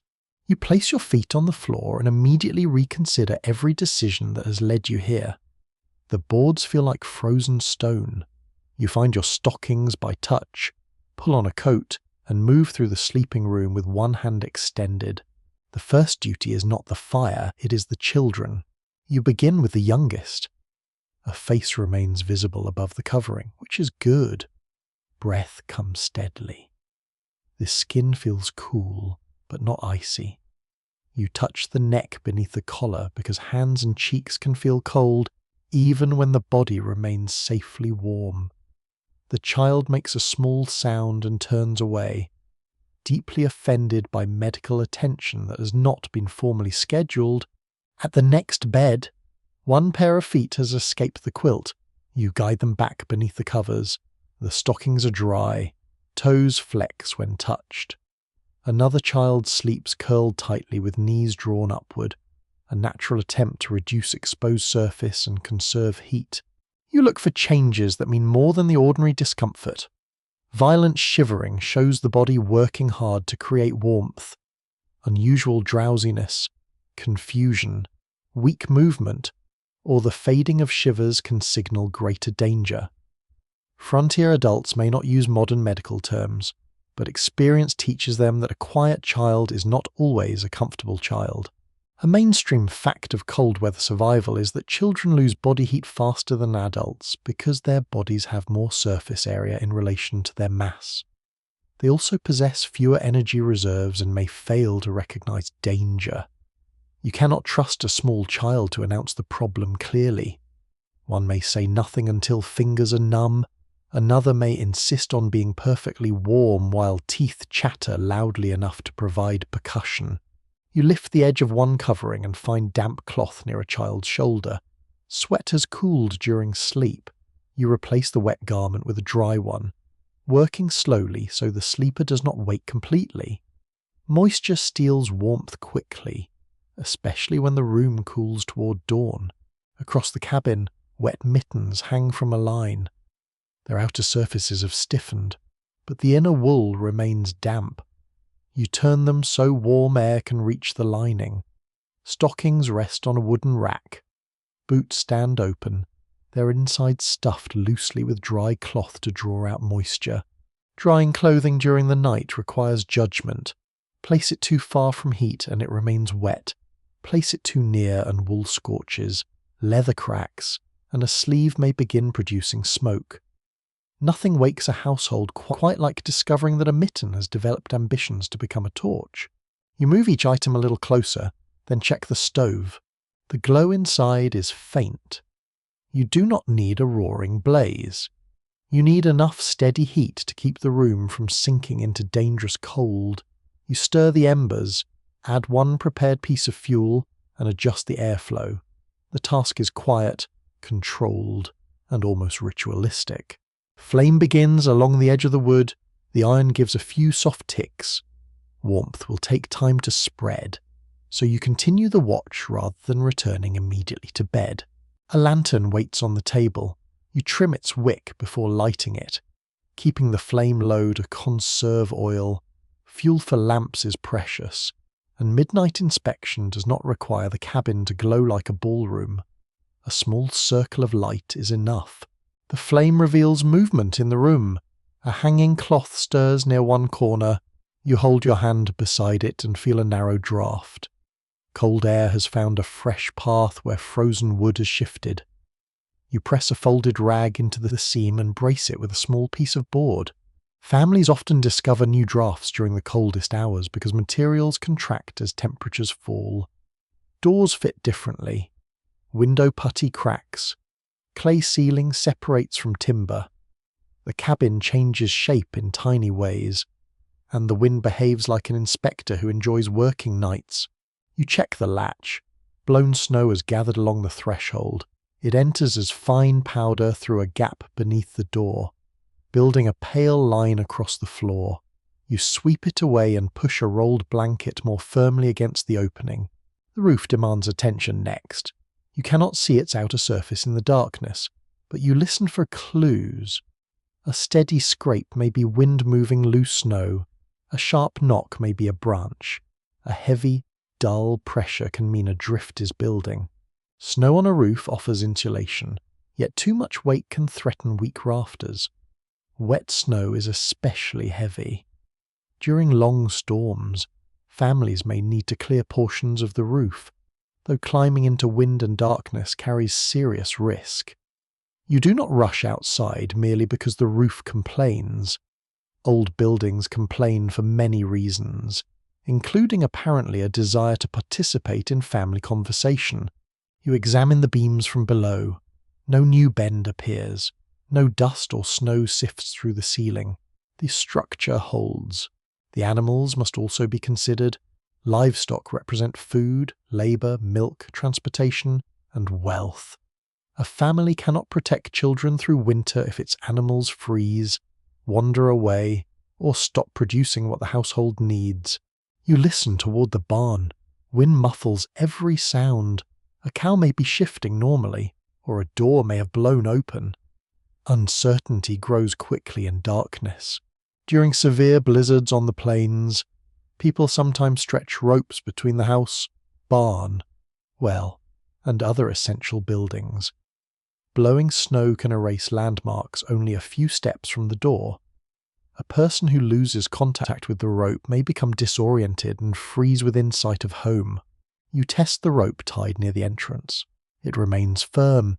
Going outside alone is still dangerous, so you wake an older family member. No long conversation is needed. Both of you dress, cover your faces, and prepare the lantern, though its light may be nearly useless in swirling snow. The door opens against a wall of air, cold enters instantly, lifting loose ash and making the lamp flame bend. You step into darkness with one hand gripping the rope. Snow strikes your cheeks like thrown sand. The barn is close, yet invisible. You move slowly, sliding your hand along the line. Each knot marks distance. The person behind you keeps hold of your coat. The rope leads to the barn door. Its upper hinge is loosened and the wind pushes it inward. Inside. The animals stand close together. Their breath clouds the air. Body heat keeps the shelter warmer than the yard, though moisture gathers on boards and beams. You secure the hinge with a strap and wedge the door. Water in one bucket has frozen at the edges. You break the surface and check that the animals can drink. Hay remains dry. No animal appears injured. A horse turns its head and watches you with the calm expression of someone who believes midnight maintenance is entirely your responsibility. You accept this judgment and begin the return journey. The rope guides you home. Without it, direction would vanish. Snow fills your footprints almost immediately. The cabin appears only when you stand several steps from its door, a dim shape behind the storm. Inside, you brush snow from your coat before it melts. Gloves come off. Your fingers sting as circulation returns. The older helper shakes snow from a cap and leans toward the stove, breathing slowly. Historians still argue whether published accounts of famous frontier blizzards emphasize individual heroism too heavily and overlook the routine cooperation that prevents many tragedies. Survival usually depends less on one dramatic act than on repeated small decisions made by several people. Someone ties the rope. Someone checks the latch. Someone notices wet stockings. Someone remains awake. The children continue sleeping while these decisions accumulate around them. You pour a little warm water into a cup. Hot drinks comfort the body, but supplies must be guarded. Coffee may be expensive. Tea may be scarce. Plain warm water, broth, or milk can serve. You sip slowly and feel heat move into your chest. One child wakes and asks whether morning has come. You say not yet. The answer causes immediate disappointment, followed by relief when the child realizes more sleep is permitted. You guide the small figure toward the chamber pot, keeping feet off the coldest boards. Nighttime needs do not pause for weather. A covered pot kept indoors spares everyone a trip to an outdoor privy. A journey so unpleasant that even the bravest child suddenly discovers remarkable bladder discipline. The child returns to bed. You check the covering again and place a warmed cloth near the feet. No conversation follows. Sleep takes hold almost at once. The storm sound changes. Strong gusts arrive in pulses rather than one continuous roar. Each begins as a distant rush across open land, reaches the cabin, and wraps around the corners. You learn to hear it coming several seconds before the walls tremble. Wind can create strange noises. Chimney pipes hum, knotholes whistle, loose shingles knock, ice on branches cracks like distant gunfire. Snow rubbing against the wall produces a dry hiss. A quirky frontier superstition holds that certain sounds in a winter house predict visitors, death, or changing weather. A ticking wall may be blamed on spirits rather than contracting timber. At 2 a.m, with the lamp low and the wind speaking through cracks, even practical people become willing to negotiate with the supernatural. You choose the less exciting explanation and tighten the loose shutter. Time passes without a clock. You mend a torn mitten by lantern light, using each minute of wakefulness. The stitches are uneven because your fingers remain stiff. They will hold, which matters more than beauty. The fire strengthens.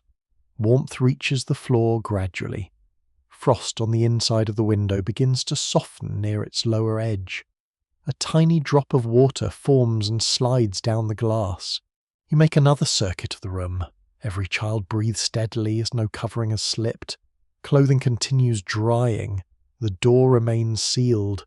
The roof holds, animals are sheltered, water and fuel are within reach. Only then do you lower the lamp. You return to bed carefully, carrying cold in your clothes. The sleepers shift as you enter the shared warmth. A child turns toward you without waking. The wind continues its long conversation with the cabin, but its voice now seems farther away. Your eyes close. The watch is finished for the moment, though some part of you remains alert beneath sleep, listening for a cough, a falling log, a change in the storm, or the small quiet sound that means someone needs you. Grey morning gathers around the window and the cabin begins to stir. Children emerge from blankets with warm cheeks and reluctant limbs, then hurry toward the centre of the room where breakfast waits. Sleep has carried them through the coldest hours, but daylight brings another problem. Warmth must now be produced from within, one spoonful and one chore at a time. You set a pot on the stove and stir cornmeal into boiling water. The mixture thickens slowly, becoming mush or porridge, plain but filling. A little salt improves it. Milk makes it richer when the cow is producing. Butter, cream, molasses, maple sugar, or dried fruit turn it into something almost festive, assuming the family has not already used the festive ingredients during less optimistic weather. Children need energy merely to remain warm. Their bodies burn food continuously to maintain temperature, and cold conditions increase that demand. A child who begins the day hungry soon becomes tired, clumsy, and more vulnerable to chilling. The bowl in front of you is therefore not only breakfast, it is fuel stored in a form that complains less than firewood. You ladle generous portions, though generosity remains limited by the size of the grain sack. Each child cups both hands around the bowl. Steam touches their faces. They blow across the surface, take cautious bites, and gradually straighten as the heat reaches their stomachs. Cornmeal is a common staple in many frontier households because dried corn stores, can be ground into meal and appears in numerous dishes. It becomes mush, bread, cakes, dumplings, or a thickener for soups.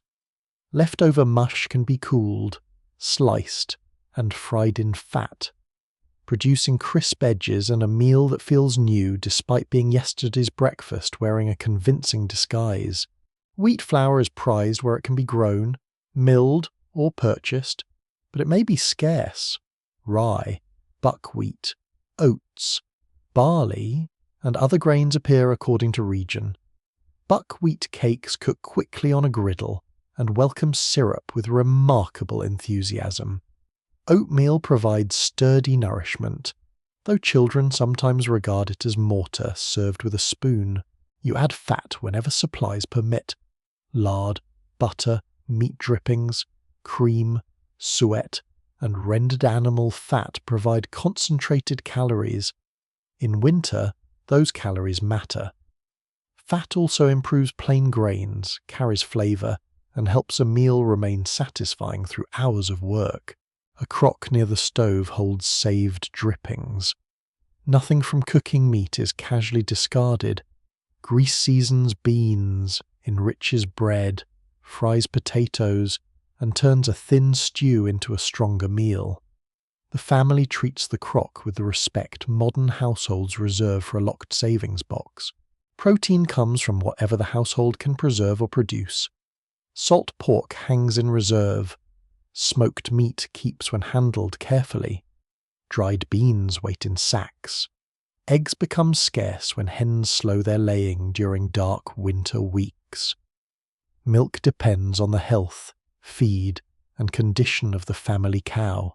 You soak beans, then simmer them for hours with a small piece of pork. The meat may be modest, but its salt and fat spread through the entire pot. Onion, dried herbs, or pepper join when available. The resulting meal is warm, heavy, and capable of returning to the table repeatedly without requesting applause. Soup makes limited provisions travel farther.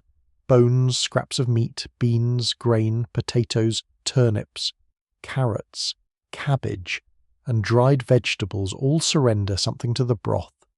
A kettle can remain near steady heat while the household works.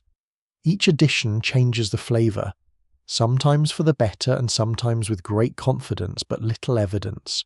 Hot liquid warms hands and mouths immediately, while the meal supplies energy for continued heat production. You serve soup with bread for dipping.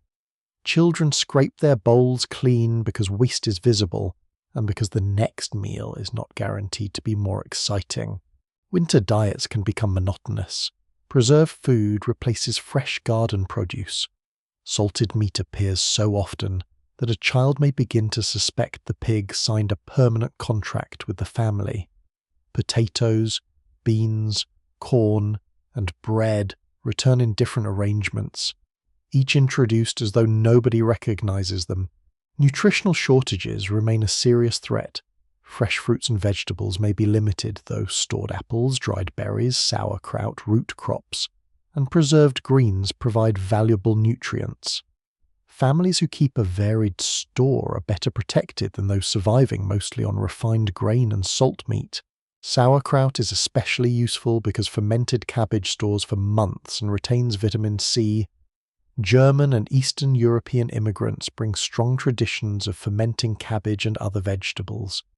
The barrel smells sharp when opened, but the contents provide flavour and nutrition when the landscape offers nothing green. Children do not necessarily appreciate this logic.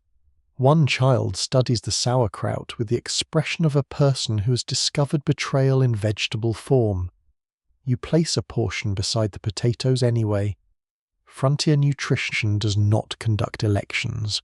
Food must be protected from freezing as well as spoilage. Some freezing is useful for meat, but repeated thawing and refreezing can damage supplies. Potatoes become sweet, soft, or rotten if frozen too hard. Jars crack when liquids expand. A storage cellar, buried cache, insulated box, or cool interior corner helps maintain a steadier temperature. You check the provisions regularly. A spoiled apple is removed so rot does not spread.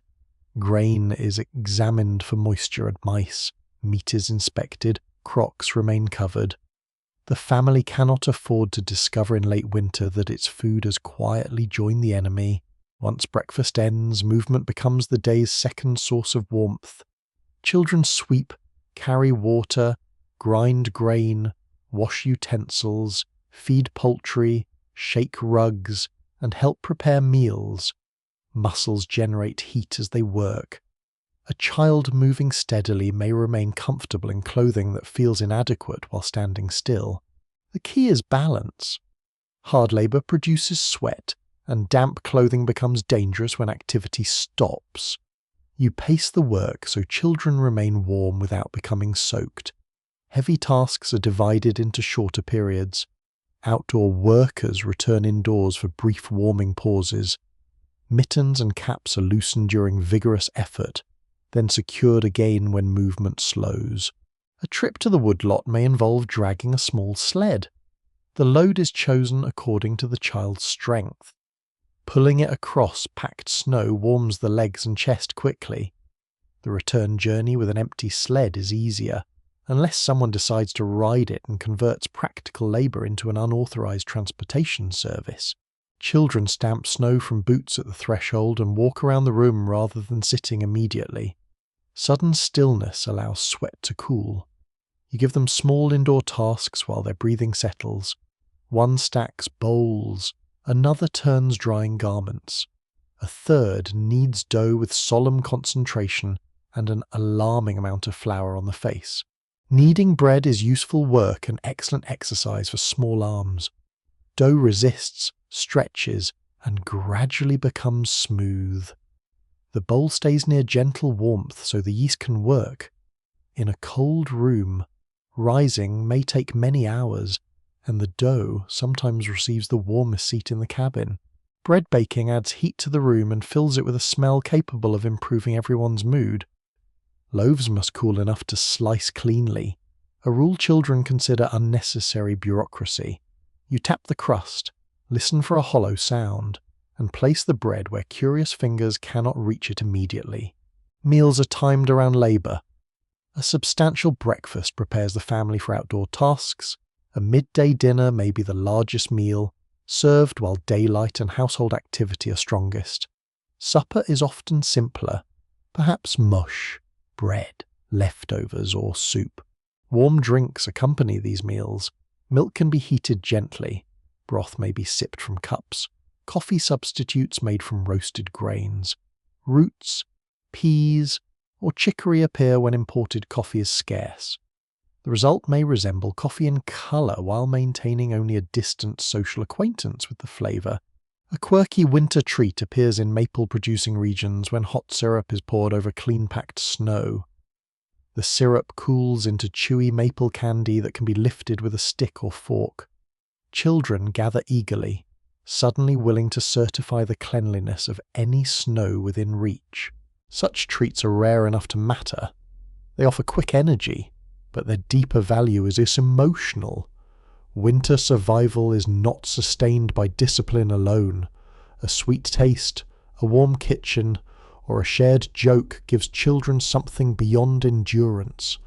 It reminds them that the season contains pleasure as well as obligation. Stories often accompany indoor work.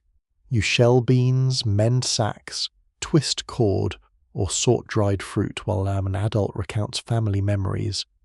Children listen while their hands continue moving. A story makes repetitive labour lighter and keeps everyone gathered in the warmest part of the room. Singing serves a similar purpose. Familiar hymns, folk songs, work songs, and playful verses establish rhythm. A child churning butter or grinding grain works more steadily when the task has a tune. The singing may not be beautiful, but beauty is difficult to judge while someone is loudly scraping the bottom of a kettle. Historians still argue whether frontier children's labour mainly fostered competence and belonging, or placed excessive adult burdens on young shoulders. Both experiences exist. Some children take pride in useful work performed beside relatives. Others face exhausting responsibilities, dangerous tools, harsh discipline, and little opportunity for education or play. Age does not always protect a child from necessity. A 6-year-old may gather kindling, rock a cradle, peel vegetables, or watch younger siblings. An older child may handle livestock, cut feed, haul water, or assist with trapping and hunting. The line between helping and carrying adult responsibility shifts when illness removes a parent or hardship reduces the available hands. You watch carefully for fatigue. A child who drags feet, grows quiet, or fumbles simple tasks needs rest and food, not another lecture about character. Cold magnifies exhaustion. Muscles weaken, judgment slows, and accidents become more likely. Rest, however, does not mean sitting beside an exterior wall. You place the child near the table with a warm drink and a quiet task. Hands can sort beans or wind yarn while the body recovers. Warmth is preserved without demanding complete stillness. The household also creates motion through play. Children march around the table, clap games, wrestle gently, dance to a hummed tune, or invent contests involving almost no equipment. Adults tolerate the noise because as active children remain warmer. There are limits. Running near the stove is forbidden. Throwing objects indoors is forbidden. Using the broom as a horse is forbidden in theory and extremely common in practice. The cabin becomes a narrow playground governed by rules designed largely to prevent someone from entering the soup. By late afternoon, bodies begin to slow. Another meal simmers. You slice bread, add the remaining vegetables to the kettle, and measure portions with an experienced eye. The children bring their bowls to the table, faces flushed from work and play. They eat steadily.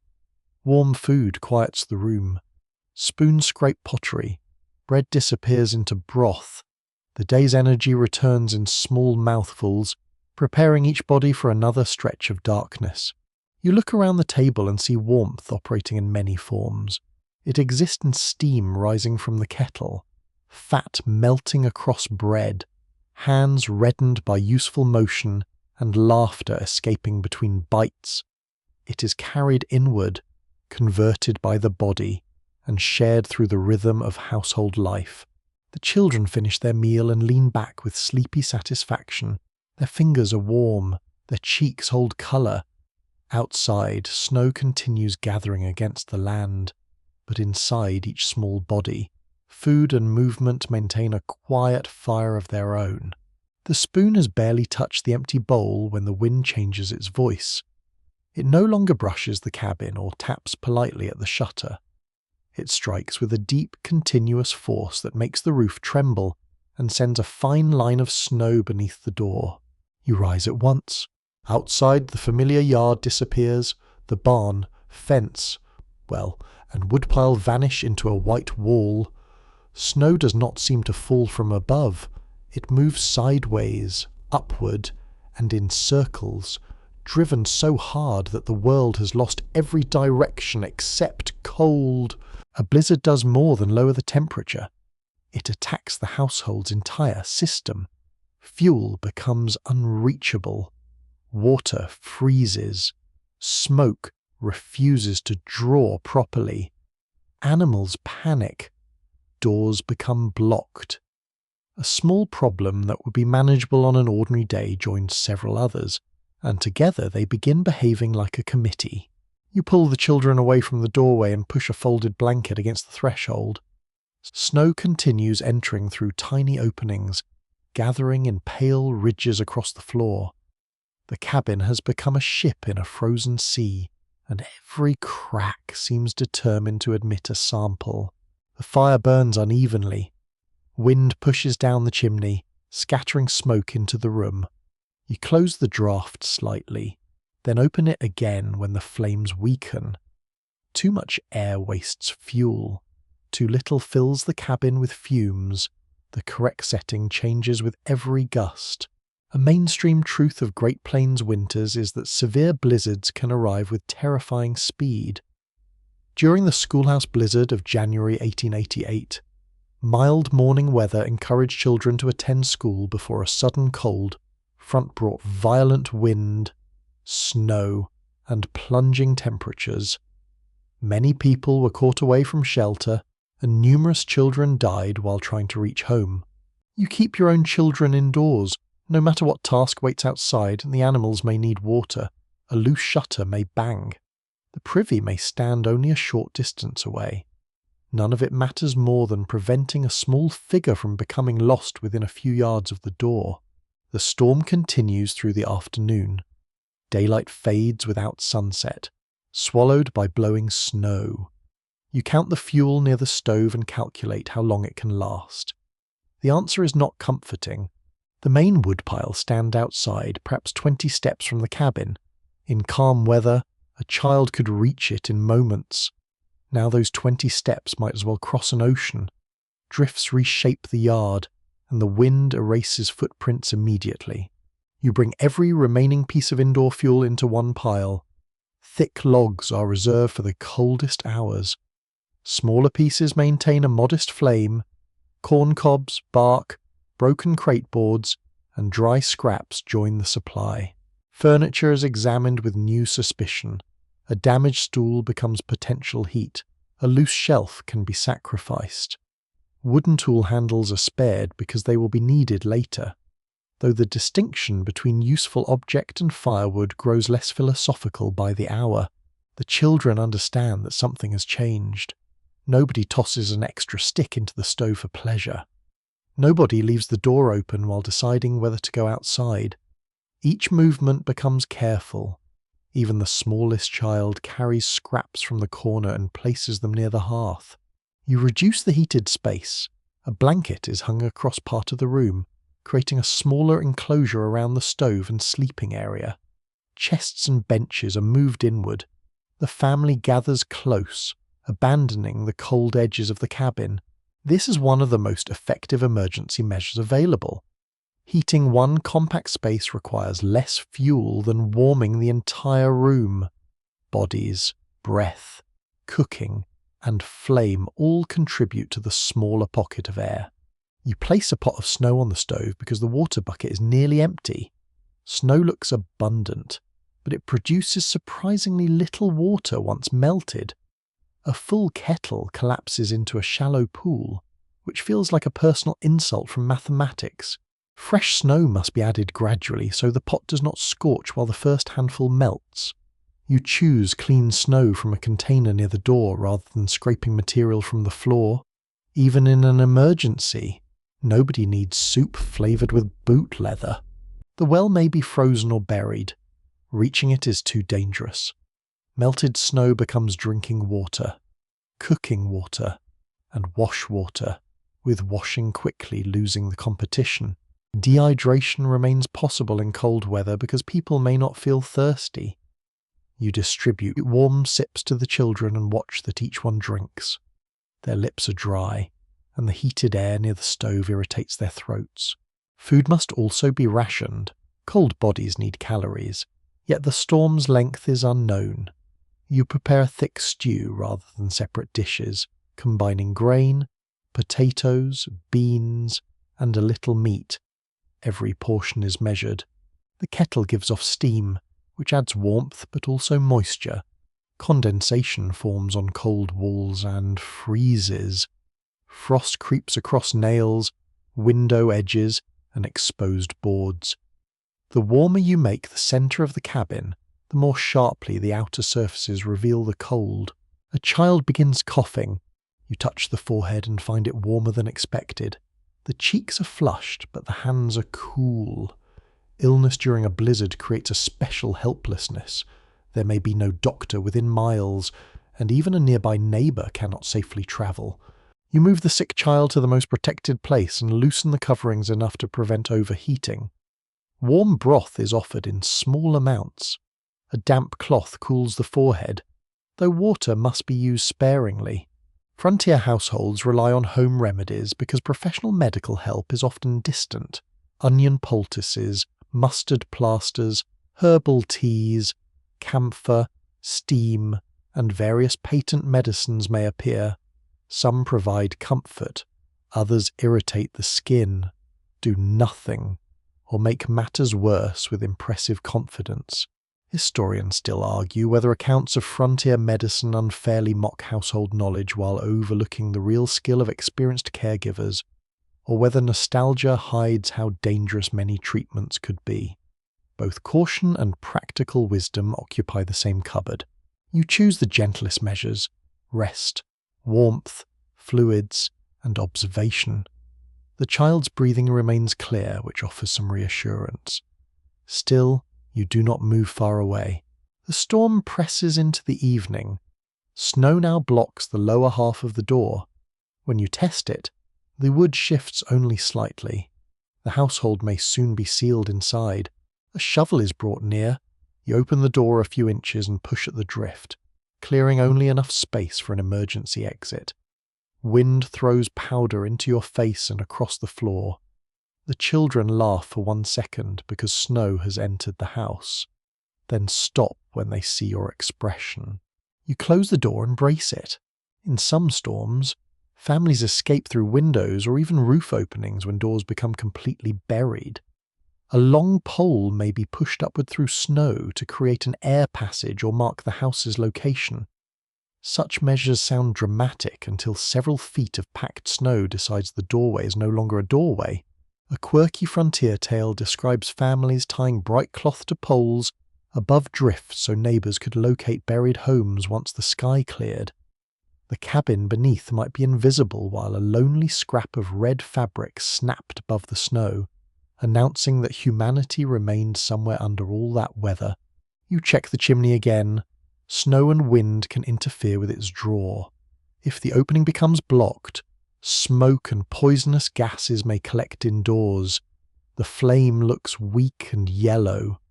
You open the damper, then crack the door briefly to improve airflow. Cold rushes in, but smoke begins rising properly. The children huddle closer. One gives you the wounded look of someone whose warmth has been stolen by administrative decision. Fuel drops lower. You break the damaged stool apart. Its legs burn quickly, offering bright heat but few lasting coals. A wooden box follows. You hesitate over a small table, then remove one loose board from its underside. Every sacrificed object represents labor and cost. Someone cut the wood, shaped it, fitted it, and carried it into the cabin. Burning it feels wasteful, yet furniture can be rebuilt. Frozen children cannot. You keep the flame modest. Blankets wrap shoulders, caps remain on. The children sit with knees drawn close, sharing warmth while you tell a story to distract them from the sound outside. The story becomes longer than intended. A fox outsmarts a proud wolf, then somehow acquires a pie, a sled, and a hat because the youngest listener keeps requesting improvements. Historical accuracy quietly leaves the room, but attention remains fixed on your voice rather than the storm. One child asks whether the roof will blow away. You say the roof is strong. You do not mention that you checked the rafters 3 times. Night settles fully. The cabin creaks beneath pressure from wind and snow. A sudden cracking sound comes from outside, followed by a heavy thump. A tree limb may have fallen, or part of the fence may have collapsed. You remain indoors. The animals cannot be ignored forever. Their shelter may be damaged, but leaving now could cost a human life. You listen for distress and hear only the storm. Waiting feels cruel, yet it is the safer choice. This is the hardest part of frontier judgment. Survival requires action, but it also requires knowing when action is reckless. Courage does not make a person visible in a whiteout. Determination does not prevent freezing. Sometimes the brave decision is to stay beside the stove. The sick child wakes and drinks again. The fever has not risen. Breathing remains steady. You tuck the covering around the shoulders and feel tension ease slightly. Near midnight, the wind weakens for several minutes. The sudden quiet feels enormous. Everyone looks toward the walls as though the storm has stepped away to reconsider its strategy. Then it returns. The chimney groans. Snow pours through a roof seam in a thin stream. You place a basin beneath it and pack cloth around the opening from inside. The cloth becomes damp and begins freezing at the edges, but the leak slows. A section of frost on the wall glitters in the firelight. The children stare at it. One says it resembles a castle. Another says it resembles breakfast sugar. Hunger continues to guide artistic interpretation. You serve a final small portion of warm mush. The family eats beneath blankets, bowls held close to the chest. The meal is plain, but it restores warmth and steadies trembling hands. Sleep comes in shifts. No adult rests deeply. Someone watches the stove, the sick child, and the door. The remaining fuel is counted again. 3 solid pieces, several scraps, 1 broken chair rung, and part of a crate. You place the largest log onto the coals and lower the airflow. Flame travels slowly across its surface. The children lie together in the enclosed sleeping space, fully dressed beneath the coverings. Hours pass. The storm begins to tire near dawn. Its roar breaks into separate gusts. Light appears faintly through the frosted window. Not sunlight yet, but proof that darkness has limits. You touch each sleeping face. Everyone is breathing. The sick child's forehead feels cooler. The stove still holds a red glow. Outside, the clay may be transformed. Fences may be buried, animals endangered, supplies lost, and roads erased. None of that is known yet. Inside, furniture has become fuel, snow has become water, one room has become a smaller room, and every ordinary rule is bent around the need to keep children alive. You sit beside the fading coals, listening as the wind loosens its grip. Preparation has not defeated the storm. It has merely held the line long enough for morning to find you. The first true light arrives without warmth. It spreads across the window as a thin pearl colour, revealing frost, damp cloth, sleeping faces, and the exhausted outline of the room. The storm has not vanished completely, but its force has broken. Wind now moves in separate breaths. Lifting loose snow from the roof and carrying it away in pale ribbons, you stand carefully, every joint stiff from wakefulness. The cabin feels smaller than it did at sunset. Chairs have shifted, supplies sit in unfamiliar places, and the stove holds only a dull red heart beneath the ash. Yet the children remain together beneath the coverings, their heads arranged in a quiet row. You count them again. 1, 2, 3, 4. The number settles your breathing. The child who carried a fever during the night opens tired eyes. The forehead is cool enough to offer hope. A cup of warm water is accepted without protest, which proves either recovery or exhaustion.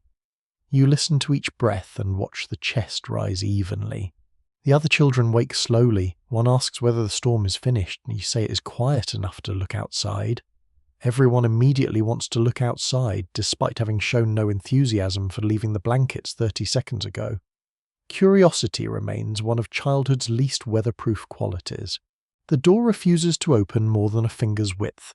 Packed snow presses against it from the other side. You use the shovel to cut away the drift through the narrow opening, pushing snow back a little at a time. Cold air spills over your hands, but the work produces a small tunnel. An older child helps from behind, carrying loose snow in a basin and dumping it into a cold corner where it can melt later. The process is slow. The doorway becomes a white cave with walls higher than the child's shoulders. At last, enough space opens for you to squeeze through. The world outside has changed shape. The fence has disappeared beneath smooth drifts. The woodpile rises as a rounded white mound. Only the top of one post remains visible. The path to the barn no longer exists. Snow has sculpted ridges against every wall, leaving hollows on the sheltered sides and deep banks where the wind has dropped its burden. Sunlight touches the open land, but the air remains bitter. Fine crystals move across the surface like smoke. You narrow your eyes against the brightness. After hours inside a dim cabin, the reflected glare feels almost painful. Snow blindness is a real danger in bright winter landscapes. Sunlight reflected from snow can injure the surface of the eyes, causing pain, tearing, and temporary loss of vision. Indigenous Arctic peoples develop narrow slitted goggles from bone, wood, or other materials to reduce glare. Settlers sometimes improvise with veils, shaded hats, or darkened lenses when available. You lower the brim of your cap and begin cutting a route toward the barn. Each step sinks. The crust holds for a moment, then breaks beneath your weight. The distance is short, but progress requires lifting the shovel, throwing snow aside, and packing a narrow trench. The children remain indoors until you know the yard is safe. One watches through a cleared patch of a window, offering unnecessary advice with the authority of someone who is currently warm. Apparently the trench should be straighter. You consider inviting the young engineer outside, but decide mercy still has a place in history. The barn door stands partly buried. You clear its lower edge, pull it open, and enter air filled with steam from animal breath. The smell is heavy, warm, and reassuring. The livestock have survived. One cow stands stiffly but alert. The horse stamps and turns toward you. Chickens cluster together in their enclosure, feathers puffed. A small animal has worked free from its usual space and now occupies a feed box with the confidence of a pioneer who has filed a claim. You inspect every animal for injury, cold damage, and dehydration. Frozen water must be replaced. Hay is shaken loose and spread. The weakest animals receive feed first. Their condition matters immediately to the children. Milk, eggs, transportation, and future labour all depend on what remains alive in this shelter. Ice covers the water trough. You strike it with a tool until the surface cracks, then remove thick pieces by hand. The animals drink slowly. Their tongues disturb the dark water beneath the ice. A roof board has shifted, but the structure remains sound. Snow pushes against one wall, adding weight and moisture. You clear enough to reduce the pressure. taking care not to stand beneath any overhanging drift. A mainstream reality of frontier recovery is that survival continues long after the wind stops. Families must locate livestock, reopen roads, repair roofs, replace fuel, assess frozen food, and search for missing neighbours. The pale morning is not an ending, it is the beginning of an urgent inventory. You return to the cabin with news that the animals are alive. The children brighten. One asks whether the chickens have laid eggs during the storm. You explain that the hens have been occupied with the demanding profession of not freezing. Breakfast is assembled from what remains convenient. The meal is small, hot, and eaten slowly. A final piece of bread is divided carefully. The sick child receives broth and a softened portion. You examine fingers, toes, noses, and ears in daylight. Cold injury can remain hidden while skin is numb. Pale or waxy areas demand gentle warming. Blisters, swelling, or persistent loss of feeling are serious signs. Hand warm near the stove without touching hot metal. Boots and stockings come off for inspection. Circulation returns with aching and tingling.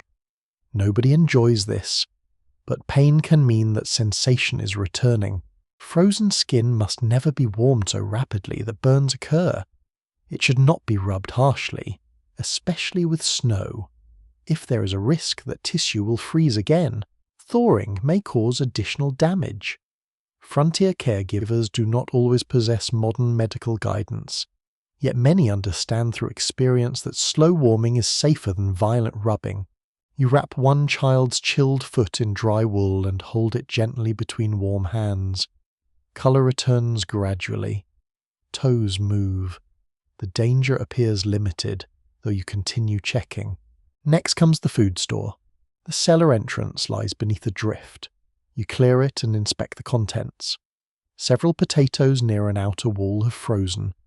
Their texture will change when thawed, making them soft and watery. They can still be used quickly if not spoiled, perhaps in soup or animal feed, but they will not keep well. A jar is cracked, its contents are lost, and the broken glass must be removed carefully. Apples show darkened spots. Grain remains dry. Salt meat appears sound. Every loss is recorded mentally. No ledger is necessary when each damaged item represents a future meal. 2 jars, several potatoes, a sack nibbled by mice, part of the remaining flour. The list is not disastrous, but winter still has weeks or months to run. Fuel becomes the next concern. The outdoor pile is buried, yet the snow covering has protected some wood from direct wind. You dig into the sheltered side and uncover dry pieces beneath the surface. They feel like treasure. Children form a line between the woodpile and the door. Each carries one manageable piece. The youngest receives a small stick and treats the assignment with enormous seriousness. Back and forth they move, filling the indoor reserve again. This is not dramatic heroism. It is recovery through repetition. Lift, carry, stack, return. A family survives partly because useful work can be divided into portions small enough for tired hands. Neighbours may need help, and uncertainty soon becomes impossible to ignore. Smoke rises from one distant chimney, then another. A third house shows no visible sign of life. Once the wind weakens further, adults prepare to investigate. Travel remains dangerous, so a rope, shovel, blankets, and hot drink are carried. Children stay under the care of one adult at home. You follow the newly visible fence line toward the silent cabin. Drifts erase sections, but posts guide the route. The snow is deep enough that progress becomes exhausting. You stop often, listening for voices. The neighbouring family's alive. Their chimney cap has clogged, forcing them to extinguish the stove until it can be cleared. The room is cold, and their fuel is nearly gone. You help open the chimney and share several dry pieces of wood. Another neighbour arrives carrying a kettle and news from farther down the road. A roof has collapsed on an empty shed. 2 cattle are missing. one traveller has not reached his destination. Concern moves through the settlement faster than anyone can travel. Historians still argue whether frontier communities were defined more by cooperation or by conflict, competition, and exclusion. The answer depends greatly on place and circumstance. Yet disasters often reveal networks of obligation that ordinary days conceal. Families exchange fuel, shelter, food, labour, and information because isolation turns every private weakness into a shared danger. Not everyone receives help equally. Prejudice, disputes, distance, and poverty shape who is protected and who is ignored. The comforting image of universal neighbourliness must be held beside harder realities. Community can save lives, but community is never automatically fair. Search parties form when conditions permit. People carry poles to test deep drifts and mark their route. They inspect roads, schoolhouses, barns, and sheltered hollows. A person caught outside may seek refuge beside a haystack, beneath an overturned sled, or inside any structure that blocks the wind. A quirky feature of deep snow recovery is that ordinary architecture can become temporarily inverted. People climb from upper windows, walk across drifts level with rooftops, or tunnel downward toward doors. A child may step from a loft onto snow that has risen almost to the eaves. The landscape briefly behaves as though stairs are optional. You remain near home long enough to restore order. Wet bedding is opened and aired. Meltwater is wiped from the floor. Broken furniture is sorted into useful pieces. One stool has lost 2 legs and now resembles an argument rather than a seat. The children assist without much complaint. The storm has shown them the seriousness of each task. They understand why wood must be stacked, water must be protected, and clothing must remain dry.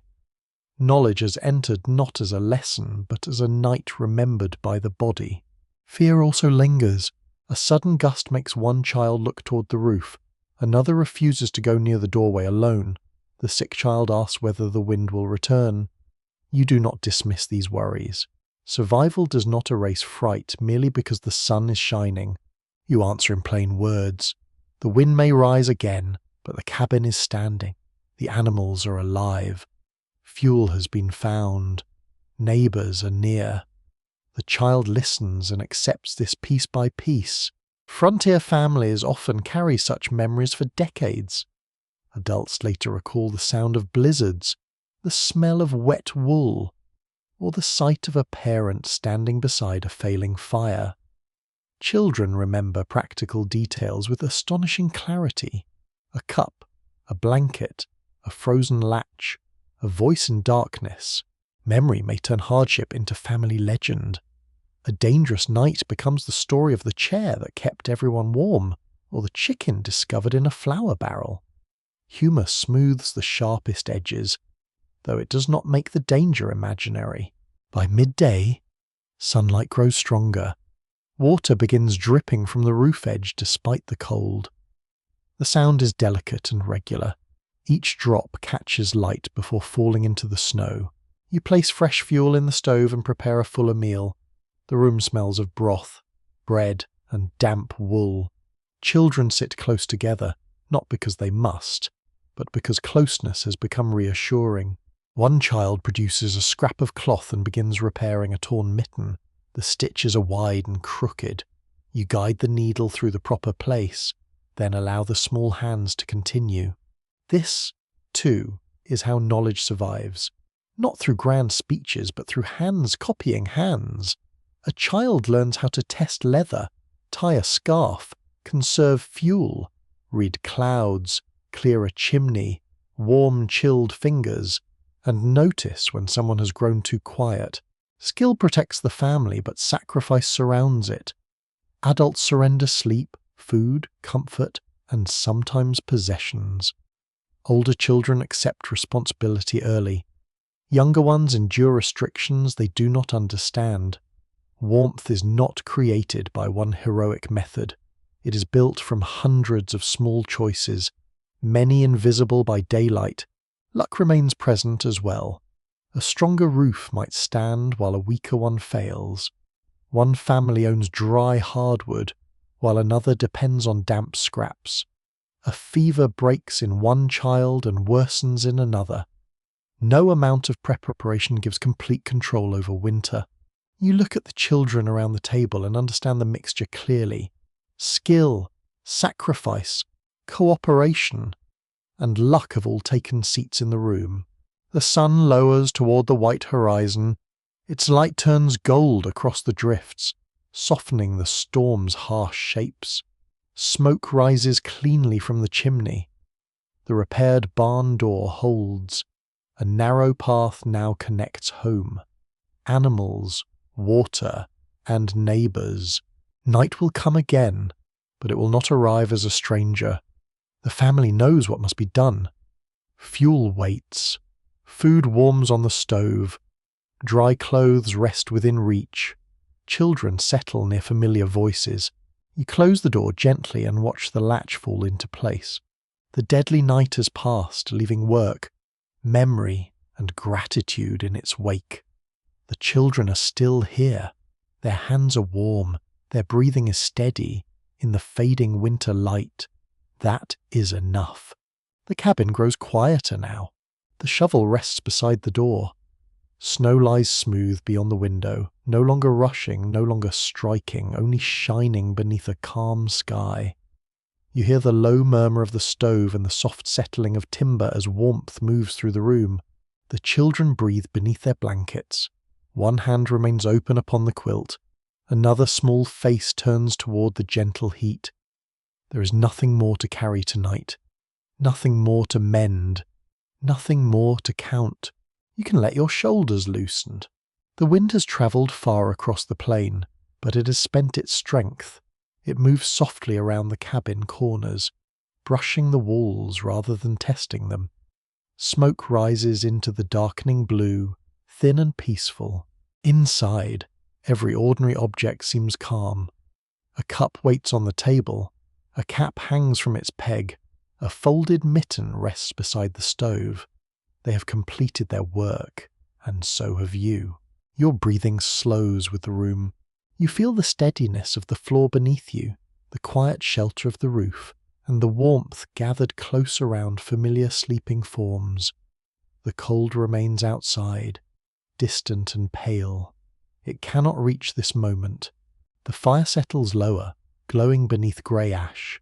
Its light softens from orange to red, then to a dim, patient shimmer. Snow covers the paths, the fence, and the fields, smoothing every rough edge. The world becomes simple, silent, and wide. You do not need to watch the horizon now. You do not need to listen for danger. The children are safe. The door is closed. Morning will return in its own time. For now, let the cabin fade. Let the snow grow still, and let your thoughts drift gently into the warm darkness.